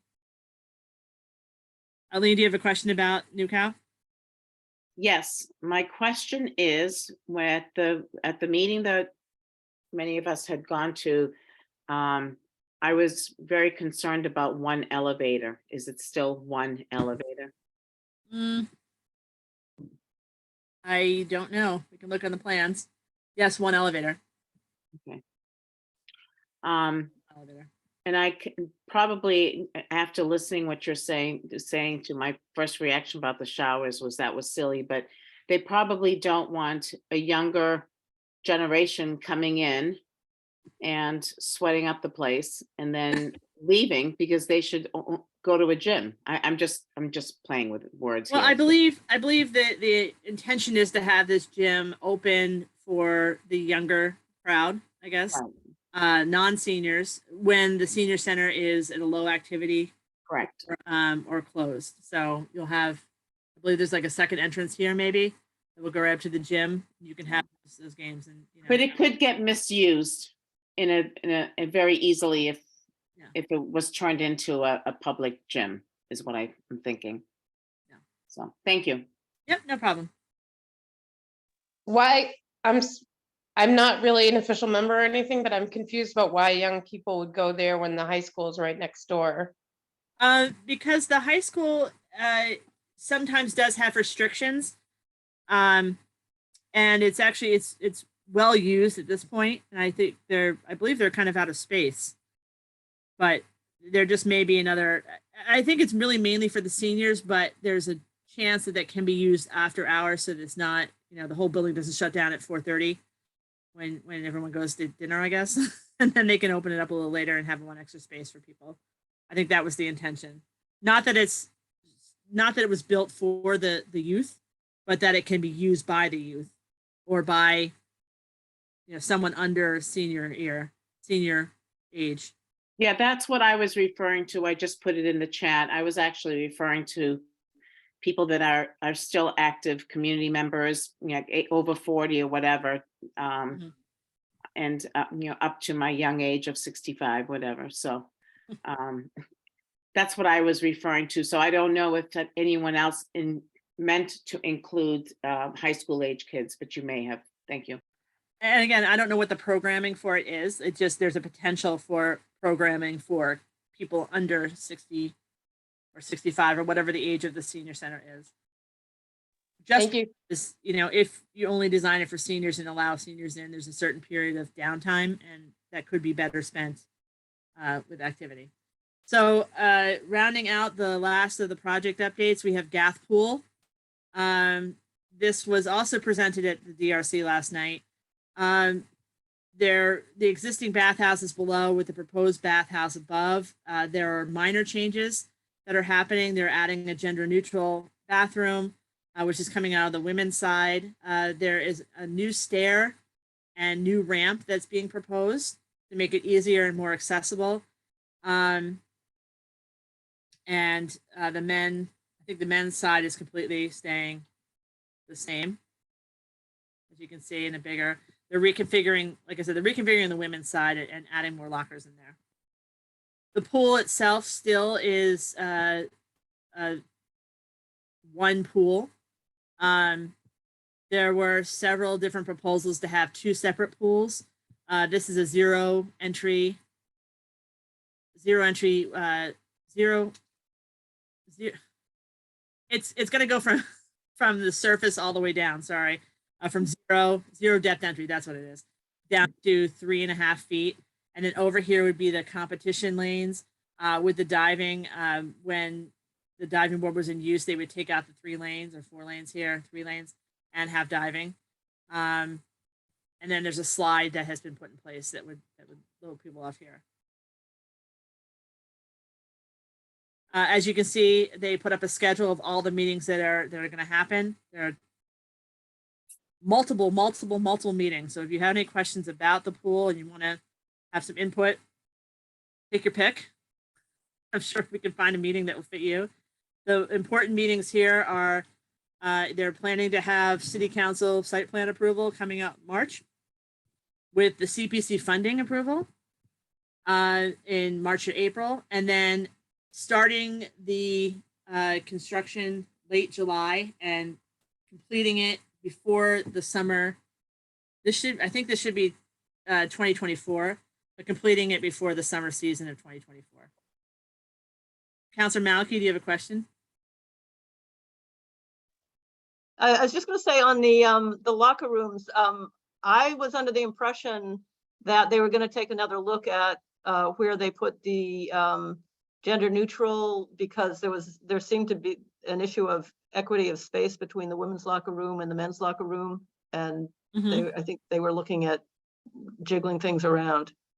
Yeah, and I did notice that. I think they were going to, because of my comment, I think they were going to take a look at the gang showers on the men's side.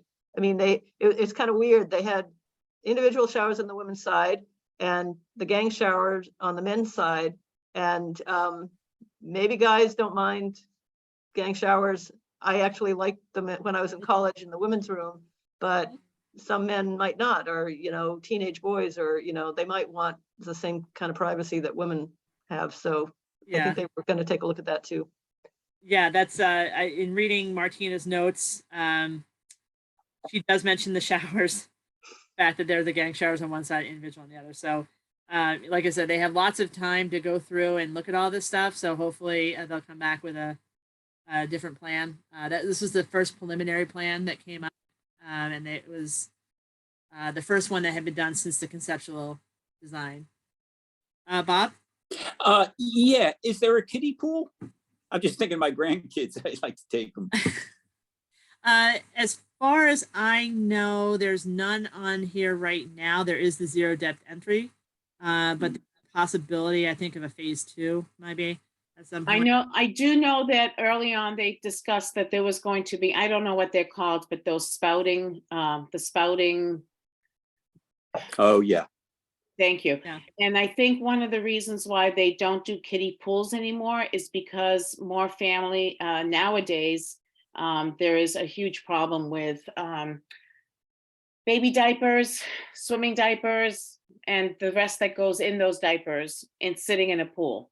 It's not, not very, it wasn't cool when I was a kid, and it's definitely more, it's less cool now that I'm my age. So I think that that's the concern. So they do they have different means of activities for toddlers. It's also a more safe environment because there's no drowning. Well, not as far as I know. And I think that also, from what I heard from Martina, it came up that maybe they shouldn't have one connected pool. There should be 2 separate pools just for that reason, where you're having those kids in the swim diapers coming into the zero depth entry pool.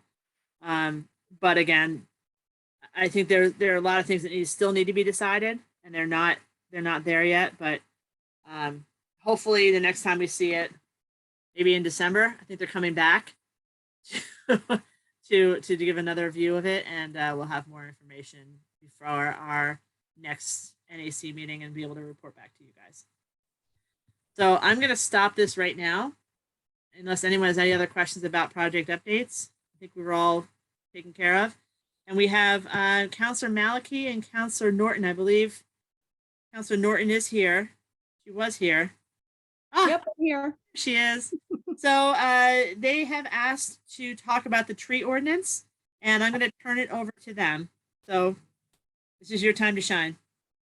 Thank you. Awesome. Thank you so much. Julia, why don't I share my screen? Okay. Hold on one second. Sorry, folks. I need to log into my email. I shouldn't have let myself log out. And it is late, so we will try to move quickly. Sorry, I've got 2-step verification here.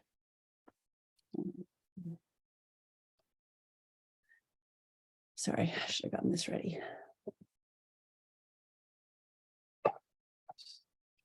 Well, Emily's doing that. On the pool, I believe the splash pad is sort of instead of a wading pool, because the splash pad, having no depth of water, doesn't need a lifeguard, and a wading pool would. I don't know that there's ever going to be a phase 2 that would sort of add a splash pad or add a wading pool later, because there didn't really seem to be room for it in the whole footprint. Okay, thank you. Okay, so some of you might have seen this already.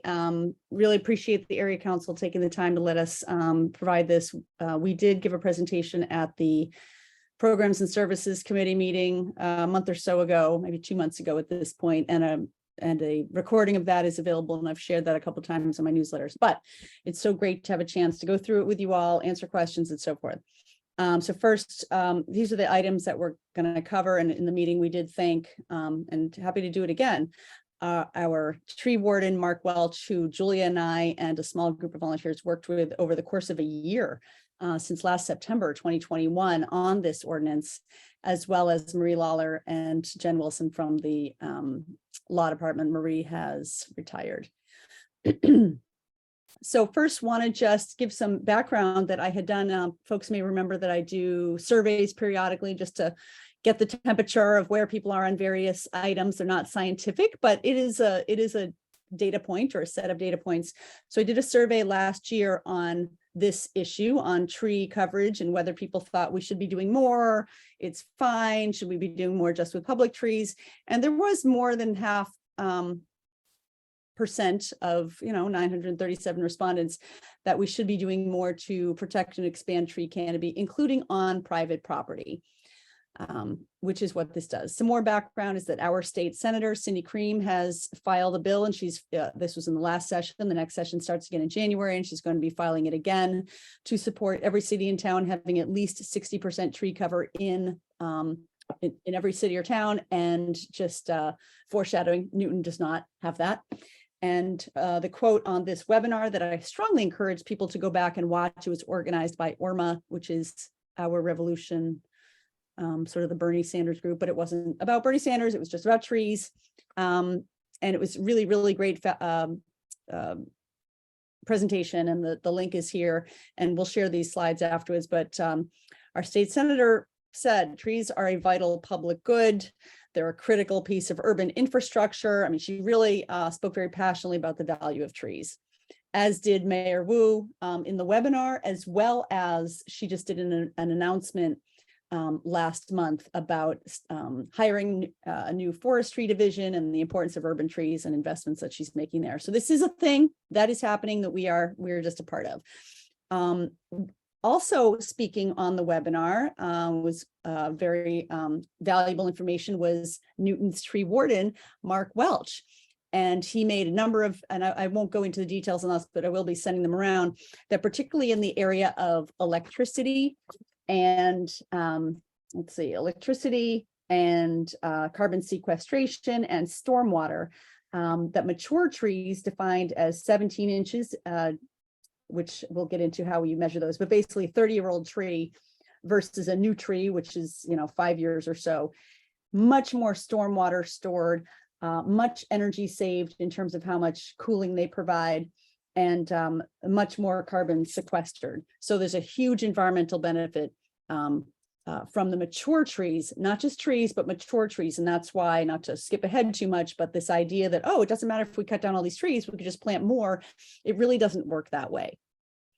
On average, as far as we know, Newton is losing tree canopy. We do not measure our private trees as much, but we know that we are losing our street trees. And this is from our own documentation, which is here at the bottom from our open space plan and our climate vulnerability plan.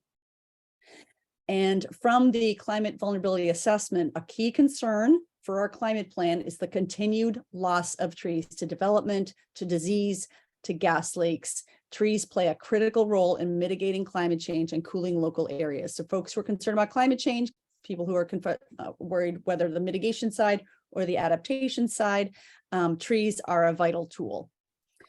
We also know that there is inequity in which parts of the city have tree coverage. So this comes from this cool website that uses GIS and satellites even to look at tree coverage. And Nonantum has the lowest of tree coverage in all parts of city. The city, Newtonville, sort of in the middle. And then you have some areas like Newton Center that have a lot of coverage, and Waban the most coverage. So we have inequity in who has trees and who doesn't. And we can see it. And these are some great photos that were taken by Julia, and she's going to be speaking the second half of this. I think those are Street View. I didn't take those. Oh, you didn't? Okay. All right. Well, oh, right. You can see the little Street View though. Well, Julia went to the website and got them off of Google Street View. So anyway, you can see the difference, and these are street trees, obviously, between Waban and Nonantum. But anyone who's familiar with the city and drives around, you can really see this. Here we have West Newton versus Chestnut Hill. I took those. Yes, those she took. Big difference. And again, I'm not going to go into massive detail, but big difference as climate change is bringing more extreme heat. Those of us who, of a certain age, which is all of us here, remember when we were kids, when we were even just a few years younger, homes did not have air conditioning. They didn't need them. Our summers are extraordinarily different now. And when we lose trees, it is a huge difference. And you have to run your AC more. And when we have power outages with the increase in storms, it puts more people at risk because you're going to be suffering much more heat, especially when you have more of a paved surface versus a natural cover. Also, extraordinary amount of air pollution is filtered by trees. And I don't know if if Meg Ward is on this Zoom, but those who live along the Mass Pike where the MBTA came and cut down all those trees, they immediately were experiencing more air pollution. We know from data and science that trees filter air pollution, but those who experience tree loss near them experience it. Another big threat from climate change is more intense rainstorms, bringing more bursts of precipitation. Sorry, it is late. Whether it's your snow melt, whether it's your rain, which is already putting more stress on our stormwater management system. Our pipes are only a certain capacity, so when you have more water going into them, we're seeing more flooding. Trees hold an extraordinary amount of stormwater. So trees will be preventing flooding. The more trees we cut down and eliminate, especially mature trees, we're going to be seeing more flooding. Trees also capture rainwater and let it filter into the ground, which helps the water quality in the Charles River.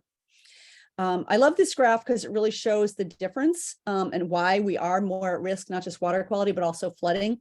On the left, what this graphic shows is what nature does. So naturally, before we put all these interventions of buildings and roads and all these things that we need for a modern life, when it rains, when the snow melts, half of that water goes into the ground.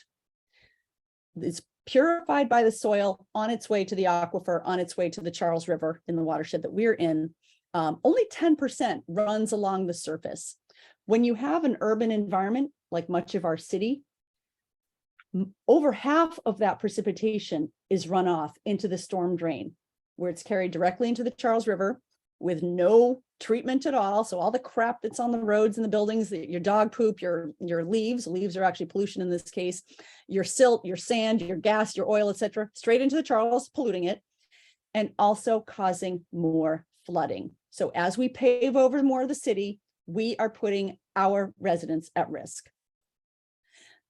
Trees also provide habitat. Those of you who, if you love the birds, the squirrels, the owls, whatever, our existing canopy provides habitat. So there's another massive benefit. So this is the example I gave before. This is a before and after of the trees along the Mass Pike. Anyone who lives along there, and this was a very eloquent and poignant email that we received from Meg. I won't read it, but about the difference for her and her neighbors and the noise and the pollution and the heat when those trees were removed. And these were weeds, these weren't special trees, etc., but they were providing a huge benefit to those residents. Mental health benefits. We saw this during COVID. What did everyone gravitate toward as we were stuck inside, couldn't talk to anyone? We wanted to get outside. We wanted to get into nature. There's a lot of documentation on the mental health benefits of access to nature.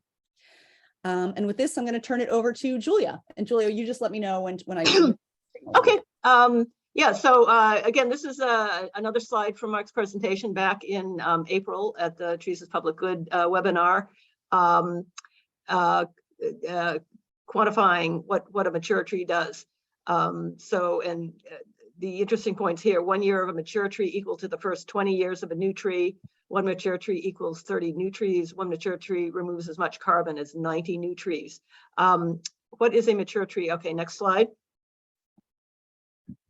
Oh, okay. And actually, here's some more information too. A key point, I think, is that if we keep removing large trees, we can't physically find places to put the replacement trees at something like a 30-to-1 ratio to actually make up for the lost canopy, because there's not going to be room. You can kind of see that on a lot by lot basis, and you can also see it if the if it was dollars coming to the city for replacement trees. There's only so many street tree locations we have, and only so many forestry workers to plant and water and maintain them. The mature tree would have kept growing in the years that we wouldn't have it after it's cut. So you can't just look at the growth of the new trees. You have to look at how the mature tree would have grown if you had kept it. This is hasn't gotten a lot of attention, I don't think, but the trees that are being removed are, especially on like the private lots, they're typically, I've looked at places, it's red oaks, white pines, they're not only large, but they're large maturing species. And the replacements that developers are planting when they're planting replacement trees, you get a lot of ornamentals. that will, never get as big or live as, not even live as long as the trees that were removed. And we're also getting a lot of rows of arborvitae, so you don't even have the species diversity. And again, when we're, the policy now with planting street trees, so if we got dollars in lieu of replacement trees, basically half of the city's planting spots on the berms are going to be under utility wires. So we're not going to replace the large trees with large trees necessarily. And I keep updating this climate clock that Emily found, and this is as of yesterday, 6 years and 247 days to meet that target of 1.5% increase in temperatures, and we just don't seem to be doing enough to do that. Next slide. Okay, so Mark based his mature tree calculation on the average street tree, which he calculated to be a 17-inch tree, and the average new tree is, call it a 2-inch caliper. It's a little thinner at the height you measure a diameter. But this is Barbara Broussel Glazer with a 2-inch caliper tree and a 17-inch street tree. And that white stick she's holding, that's the 4.5-foot height that we measure diameter at. When you hear diameter at breast height, it's the height of a guy's breast, I guess. It's about my chin. Okay, next slide. Okay, and this is that same tree that Barbara was standing by in each case, and just showing visually the difference in canopy you have. One branch of a mature tree is equivalent to kind of what you get in terms of leaf area from one replacement tree. Next slide. Okay, and these are some examples of what's going on now with our current ordinance being sort of insufficient to stop a whole lot of tree loss. This is the same lot in Waban, basically clear cut the backyard so that they could excavate that hillside and build a huge footprint house. Next slide. This is just some detail on that. I did my best to count the rings and came up with a total of 900 years of tree age, and it was all cut in one day. And again, as I said before, a lot of red oaks, white pines, and a hemlock, native species that probably provided a lot of habitat, and they're just gone. Having an impact on the neighbor. I'll get more on that later. Here's some more examples that I had known about, sort of historical examples. This was back in 2017 in my neighborhood. Huge oak tree in the front yard, but providing a lot of shade of the pavement, so good for the reducing heat island effect. And that was cut even though it was not in the way of the new house's footprint. It was in the way of where they wanted to put the new driveway, even though they had a driveway on the side street off to the right there. Next slide.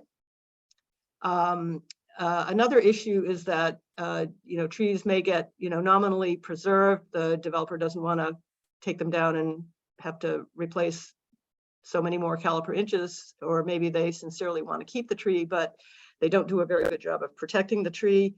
You can have instances like on the left where a large portion of the root zone will get buried several feet deep with soil. So basically that's depriving that side of the tree's roots of oxygen. Similarly, in the center example, that's a tree that was left during construction, but they piled mounds of earth on it, and only 4 years later, the tree was gone. Next slide. Just another example, huge beech tree down in Oak Hill, and they raised the grade next to it. They put in, a wall. Unclear what they did to the roots, but beech trees are very sensitive to in their root area. And there was also a huge pruning cut that you see there, which they took off a big chunk of the tree to make room for the units that they were putting in. And that I don't have high expectations for long-term survival of that beech tree. And I wanted to talk about a damage to abutters trees. This is something that Nothing in our current ordinance has any protection for damage to prevent damage to abutters trees. The one on the left, that's shows kind of the kind of root cutting that can occur when excavation goes right up to the property line. On the right, and this is the next door house to the example I showed from Woburn, where the whole hillside was clear cut. The developer also plans to raise the grade where they're doing the tear down 2 to 4 feet, and that's going to vary basically half the root zone of the next door neighbor's silver maple, hurting that tree. Next slide. Now these are something you can go to the next slide. Mark provided he and his staff did research. They looked up 3 years worth of tree permits, and he gave me the list of the ones that involve tree removal, and I sort of tried to go through and find some examples where you could either see them on Street View or Google Earth and see what the before and after was. First, just wanted to explain a concept we have under the current tree ordinance, which basically exempts 1 through 4 family residential properties, but they have to meet these conditions. So, and this was the last major revision to the tree ordinance to prevent the loophole that developers were asking people selling their houses to cut down the trees before the, as a condition of the purchase and sale before the sale happened, so that then the developer did not have to, replace any caliper inches. So this is to get around that. So the lot has to be occupied. There previously was no definition of occupied. So as Mark Welch has explained, somebody could say it's occupied by the, workers doing the new build. They have to have owned the lot continuously for a minimum of 90 days. And then they have to live in it for 18 consecutive months after the trees are removed. It doesn't have to be occupied by the same person that owns it, but it both has to last for 18 months. And there's also a kind of related concept called extension of exempt lot status, where that allows somebody who buys the house, they're not going to live in it, they're going to do a major renovation or tear it down. So they haven't lived in it 90 days, but they're going to move back into it. They currently are allowed to have this also be exempt by this concept of extension of exempt lot status, but they have to then live in the house 21 months, three months plus 18 months. And then they continue to be exempt. But in practice, it hasn't really been monitored. Are they still there in the 18 or the 21 months? Because Mark just doesn't have the bandwidth and time and the people to keep track of that. So moving on, next slide. Okay, so here's an example from 2020. It's a non-exempt lot. So developer tore down what I believe was a kind of vertical 2-family right in the center of Newton Highlands. Cut 48 inches of tree diameter and planted 0 on the lot. So this is one of a relatively few number of places where payment was made instead of planting tiny replacement trees. So you can see how that has affected the streetscape. And then next slide. But I'll just note, like, they didn't even plant where the trees were. So they didn't even build where the trees were. Exactly. And we're amazed that this was allowed. The front yard is basically, it's all pavement, entirely paved. It's a parking lot. Yes, so that is all polluting the river and causing flooding, and yeah. Well, they're presumably, and perhaps the reason they cut the trees was, if you go back, so those grates along the driveways, so those would be hopefully catching the water runoff and feeding it into some kind of underground storage system, and that's their way of meeting the stormwater runoff condition for increasing their impermeable surface. So you you get you lose trees and you get an underground storage tank, which seems, But you have the air very- pollution, you've got the heat, you Right. don't have. And the, Yeah.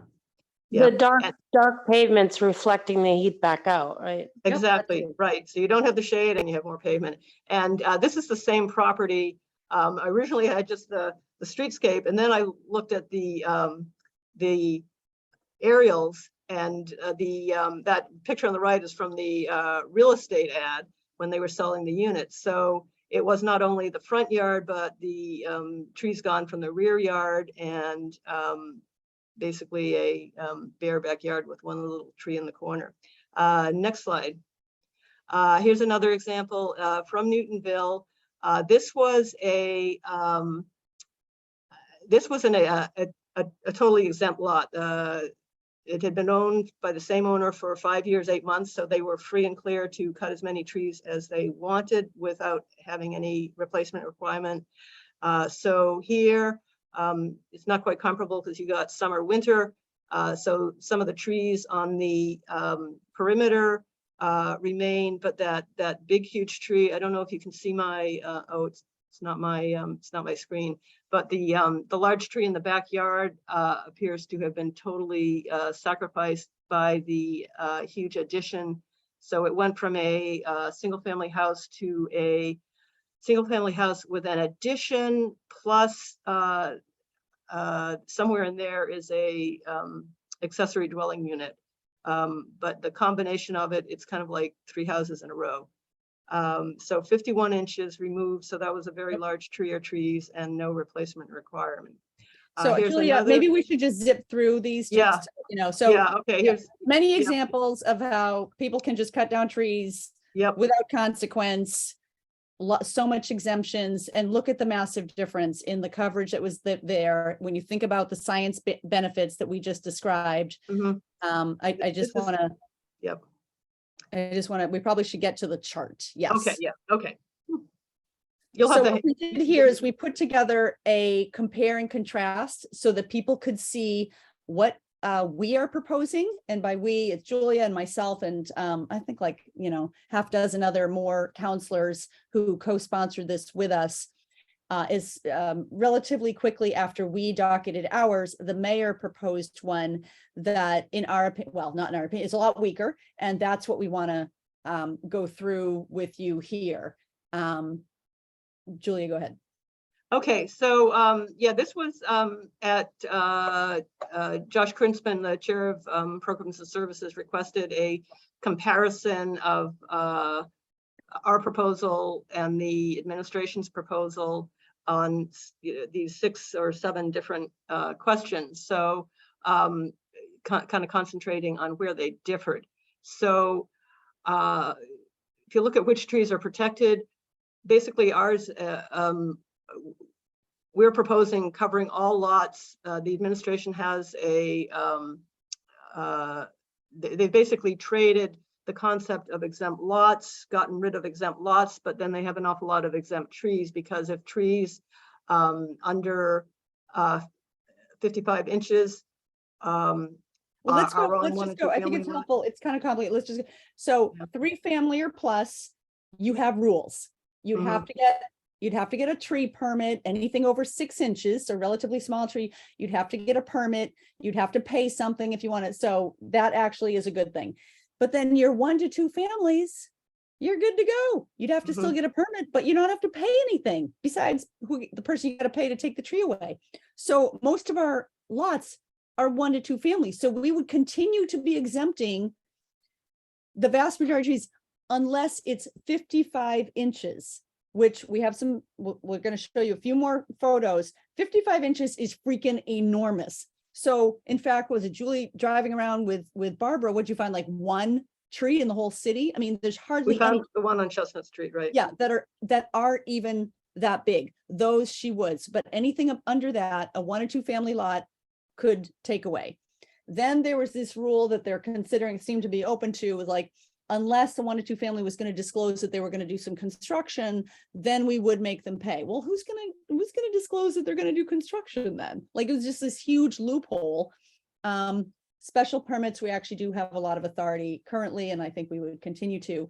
Ours is much cleaner in that 6 inches or more, you'd have to get a permit and you'd have to pay something. So, you know, in terms of which trees would be protected, that's, you know, hopefully that's understandable. I know it gets kind of complicated. Go ahead, Julia, for the next line. Yeah, and on the administration proposal, so the LLCs, the situations that are clearly developers, they would still be covered, although the reimbursement rates would differ from the two proposals, and we'll get to that. So it's the people coming, basically the 1 and 2 families that are not developer situations that would have the exemption for all but the very, very largest trees. We both want to require certified arborists generally, because right now the plans that come in, you know, it can be handwritten stuff by a developer. They don't really know what type of trees are being removed, and they don't necessarily follow the promises they might make to protect the trees that are supposed to be remaining. We both want to protect abutter trees, but we think we need notification to abutters of applications for tree permits, because right now the abutters can be affected not just by what's happening to their own trees, but if you know, larger numbers of trees are being cut down adjacent to them, they can be affected by increased stormwater or soil runoff, or they're also losing the benefits of the tree canopy in terms of their air conditioning impact and heating impact and all of that. So, and we've heard stories where people happen to luck out and be home when they see, you know, a tree removal company show up, and they've been able to have a conversation with the neighbor and even stop it. Even Councilor Leary told a story like that. Well, we require notification of parking changes if you're in a historic district, tear downs nearby you. We require notification in a lot of different areas. We think it would be responsible and appropriate to require notification with tree removal of an abutter as well. Yeah, so there can be a conversation, because I mean, in some of these instances, the people who are cutting down the trees, they're, you know, they can be misinformed by the tree company that a tree is dangerous and it really isn't, or they don't really realize that what adverse impact the tree removal would have on their neighbor until they talk to the neighbor. Okay, I guess we could go on to the next slide. Yeah, let's go on it. Yeah. Oops. So, yeah, we don't need to do that. So I'll just go straight to the photos now, Julia. Okay, yeah. So this is the size tree that would be covered under the mayor's proposal. So we found a 59-inch tree. It's on Chestnut Street. So that would be covered under both versions. Yeah, so if this was in a 1 or 2 family home lot, this would be, you'd have to get a permit and you'd have to pay something to remove a tree this size. But not this size. Yeah, so this is just showing different sizes of trees. 47-inch tree, that's that Copper Beech in Newton Center green. Next slide. Let's see. Okay. Let me zip through these. This was before we had that other. Yeah. Okay. So actually, this is working from the other direction. So this is to show what would continue to be exempt under both proposals, because it's below the 6-inch diameter threshold. So that's it happens to be one of my 5-inch trees. So here we have also my tree, a 7-inch tree, and this would be protected because it's greater than 6 inches. In ours, but not with the mayor's. Yeah. Right, exactly. And this is just to sort of calibrate your sense of how big a tree is for a certain diameter. So here's again, Newton Center, a 14-inch diameter tree, a 30-inch diameter tree. I mean, just look at the size of that tree and the benefits it's providing. And this tree would not be protected. And really, a lot of the trees that people think of as really big trees are in this kind of 30, 35, 40-inch range. So I think that's why it's important to protect these. Again, a 35-inch tree. And I think, are we close next? Okay. 42, back to the 47. Yeah, back to the 47. Yeah. Okay. Yeah, I know that was kind of long. As you can see, it's complicated. But would love to, here, I'll stop sharing and but I'm happy to pull it up again if people have, if there's a slide you want to see again. But would love to hear people's thoughts. And I know it's like late and it was a lot to take in. But as you can tell, Julie and I are very passionate about this and hope that we can get support. So far in programs and services, we're battling about the abutter notice. We are definitely battling on which trees would be protected in, it does seem like there is some appetite to move down from the 55-inch to some smaller level. We understand that this gets into the issue of private property rights. As you can probably imagine, we think that this is an appropriate condition or limitation to put on what people can do on their own property because of how much it affects everyone else. But those are, anyway, with that, I'll stop talking. We'd love to hear people's thoughts. Thank you for the presentation. I think I love trees, and I'm always so sad when I see the little tree companies go by, because I hate when the people take down trees. But you said that there's the mayor's proposal or ordinance proposal and your ordinance proposal. I'm very much in favor of the one that you guys, that the city council, that both of you have docketed. How do we show support and influence, or is there anything we can do to influence them picking your ordinance over the mayor's ordinance? Like, how does this work if you have two competing ones? Like, how is it decided, like, which one gets picked, and how do we support something? So we're going point by point in programs and services, and I encourage people to come to the meetings.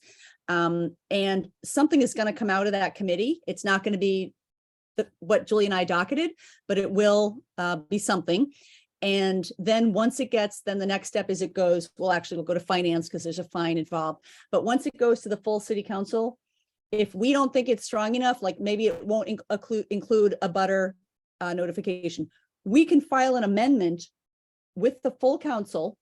And if there's a majority vote for that amendment, say to add back a butter notification, then that will be part of it. And anyone who followed the leaf blower discussions or the plastic bag discussions, we actually ended up duking it out a bit at the very end, even after something came out of committee.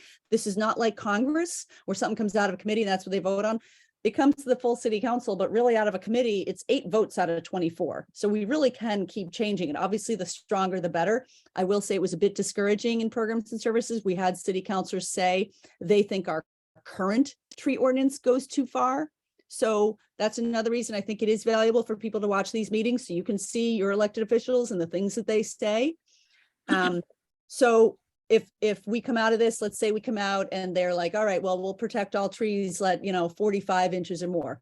Well, maybe we'll get to the full city council and someone will file an amendment. No, let's protect down to 30 inches. If we have a majority of votes, we could do that. So it's really important for people to reach out to as many city councilors as you're comfortable. As you know, all of your at-large represent all of you. You could put in a call. Individual calls and emails are really valuable. And get others too as well. We don't have a Newton tab anymore. It's virtually impossible to alert anyone to anything. I send out my newsletter, it goes to a few people. Tariq sends out his, but it's really, if people care, reach out to a neighbor, reach out to 2 neighbors. And if they care as well, get them to reach out to us. I'm sorry. What's the timeline? So it's going to be heard. We need to let people know. Soon would be good. Soon in the next couple 3 weeks. Josh, to his credit, we had also filed a moratorium on tree cutting. That went nowhere, but the chair of programs and services said, because what we wanted to do was not have like tree slaughter while this is talked about for 2 years. So Josh, to his credit, said that he would move this as quickly as he could. And he already has dedicated 2 full meetings to it, which is great. The next one, I believe, is December. 1.5 meetings. We followed the very interesting discussion on turf fields at the last meeting. So that was thing. Yeah. But and we don't know yet when the discussion will resume. But as Emily said, they've been working literally, point by point through a document we have that compares Mark Welch prepared it, comparing the language on the 2 and just slogging through it. There was December 7th. There's a good shot that December 7th will be the next one. Okay, yeah. So yeah, any letters you can write. I I really think that counselors need to hear from people about how they are impacted when, you know, trees are cut, significant trees cut next to them or in their neighborhood, or just what the, you know, what the effect is having on Newton residents. Because, you know, after there was a Globe article back in, I guess it was July, that came out when our items, the ordinance were, revisions were docketed, and there was kind of a flurry of emails then, thanks to the Globe coverage. And, you know, people would write to us and say, thank you for doing this. And I would say, you got to write to everyone else. You're preaching to the choir. Yeah, we're on board. I see that Peter Bruce has a question. I do. Well, it's actually kind of a comment or suggestion, but that was really informative. I learned a lot from your presentation, stuff I probably should have known, but didn't. I'd like to see the NAC, for instance, use its mailing list of about 1,400 people to, you know, let all of them know. And I wondered if, you know, you might see if Right Size Newton, it's got a big mailing list, or maybe even the mayor, would she be nice enough to let you use her mailing list? Well, probably no, not. because she doesn't want to, she doesn't want to go as far as we do. She's a rival, so probably not. Okay, but anyway, that was really good. And just a kind of a trivial question, but it's, you mentioned leaf blowers, and on my street, we had a neighbor whose leaf blower crew piled several feet of leaves around a really nice big old tree. And I wondered, and it was just left there and we couldn't get them to move it. And I wondered, will that just turn into mulch and help the tree, or will it block the oxygen supply and stop photosynthesis and that sort of thing? Well, so if a tree's own leaves fall, that's sort of kind of the right amount, I think, Yeah. and it'll turn to decompose and nourish the soil. But for example, when we're planting new trees, we tell people don't do mulch volcanoes. That's when these misguided exactly the problem. landscapers think a big mountain of mulch is going to help, and that is actually bad for the tree because it's depriving the roots of oxygen. It's up against the trunk, so the trunk doesn't dry out, and it can cause, you know, trunk problems or insect problems or all sorts of things. So it definitely, you'd want it peeled away and spread out, you know, basically wider is better than deeper. You know, if you can spread wide, so it's only like on new trees, we only want 3 inches of mulch. So, you know, maybe on a mature tree that's losing a lot of leaves, it probably ends up deeper than that. So if you can basically spread it out to minimize that adverse impact. Okay, great. Thank you. That's all. Thanks, Peter. Tariq. Thank you, and thank you for the presentation. I'll be brief. I put the contact information for city councilors in the chat.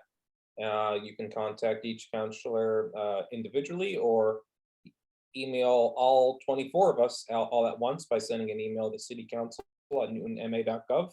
And don't bother to email me. I'm already on board. So thank you for the report. Thanks, Tariq. Lisa.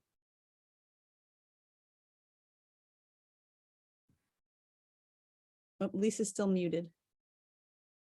Thank you. I just wanted to make a comment about the number of tree permits pulled in the city annually or over a 3-year period, which is what I have some information about. You know, the proposal put forth by the councilors really focuses on homeowner property rights and requirements in the building construction process. There were 125 permits pulled for tree removal on private properties versus 800 plus by developers, probably leading to tear downs. It seems like you'd get more bang for your buck overall focusing on tear downs, and so many of your photographs showed street trees, and maybe that would be, you know, another area to focus rather than just doing a blanket across all properties. No, that's a great point. Just a couple points in response to that. So under state law, there actually is strong protections for street trees. In fact, anyone can appeal a street tree being, suggested for removal. And if someone doesn't want a street tree in front of their house, too bad. You can't just get a street tree removed. So we actually do have strong protections for street trees.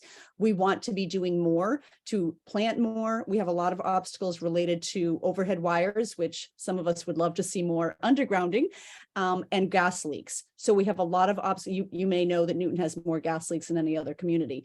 So we have some complications on protecting and expanding. Community in what? In the state. Okay. Yeah.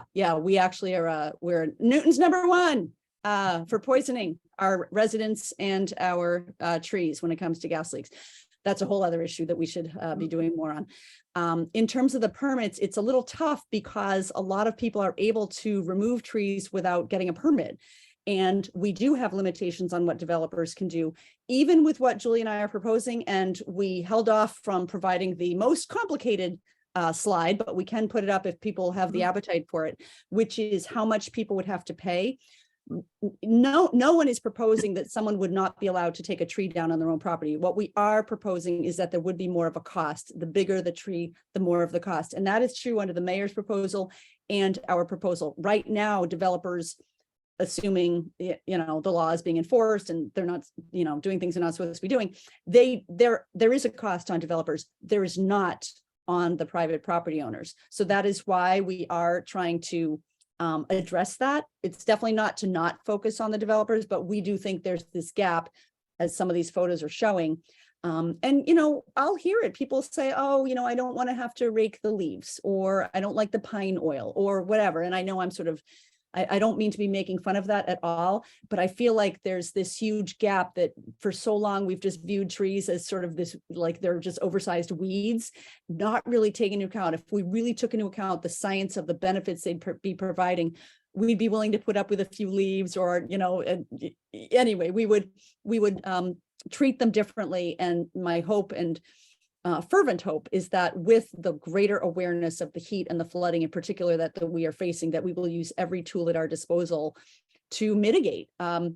Things are baked in. There's a lot of impacts that are baked in. We could stop using fossil fuels tomorrow.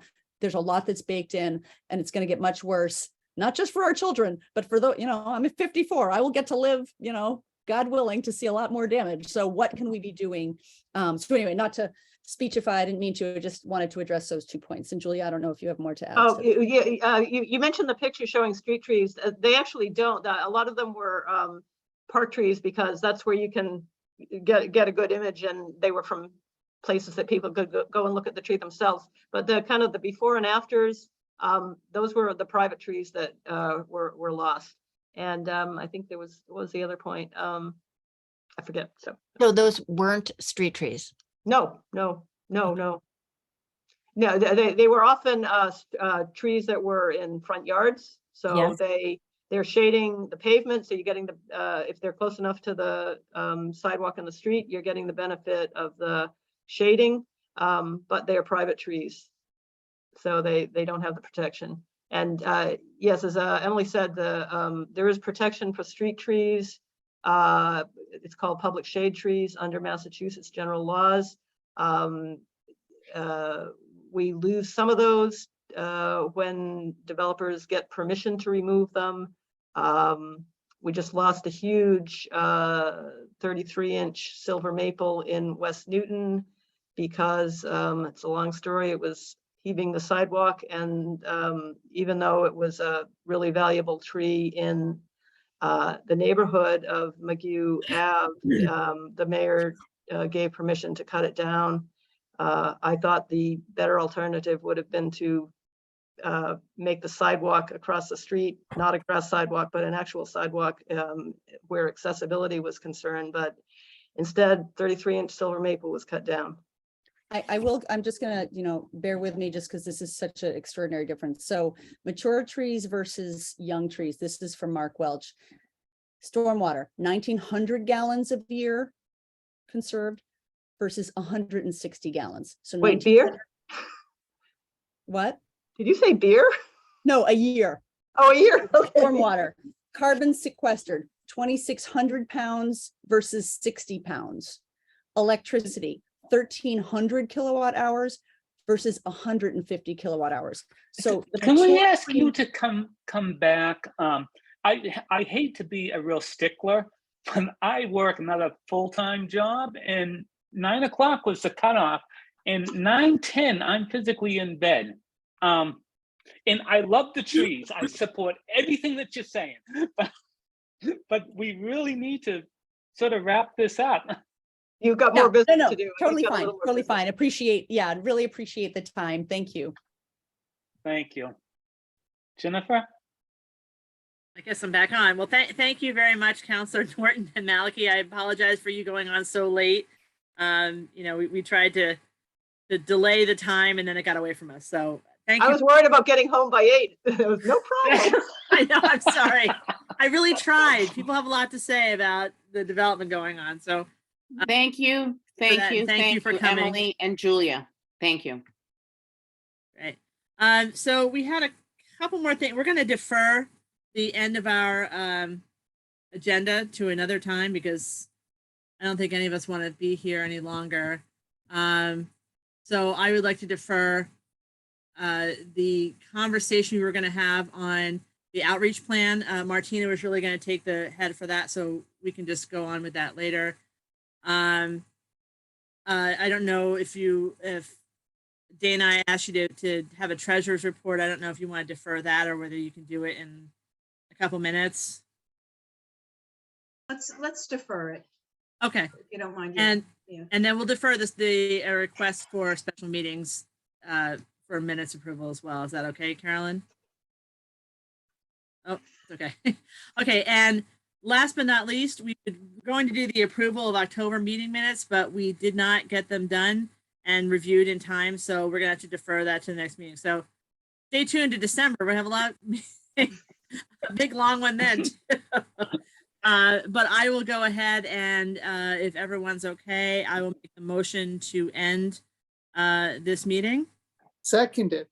And Carolyn seconds. All in favor? I never win the second one. I give it Sorry, to you. Tim. I give it to you. I'll mute everyone else next and then have you just go for it.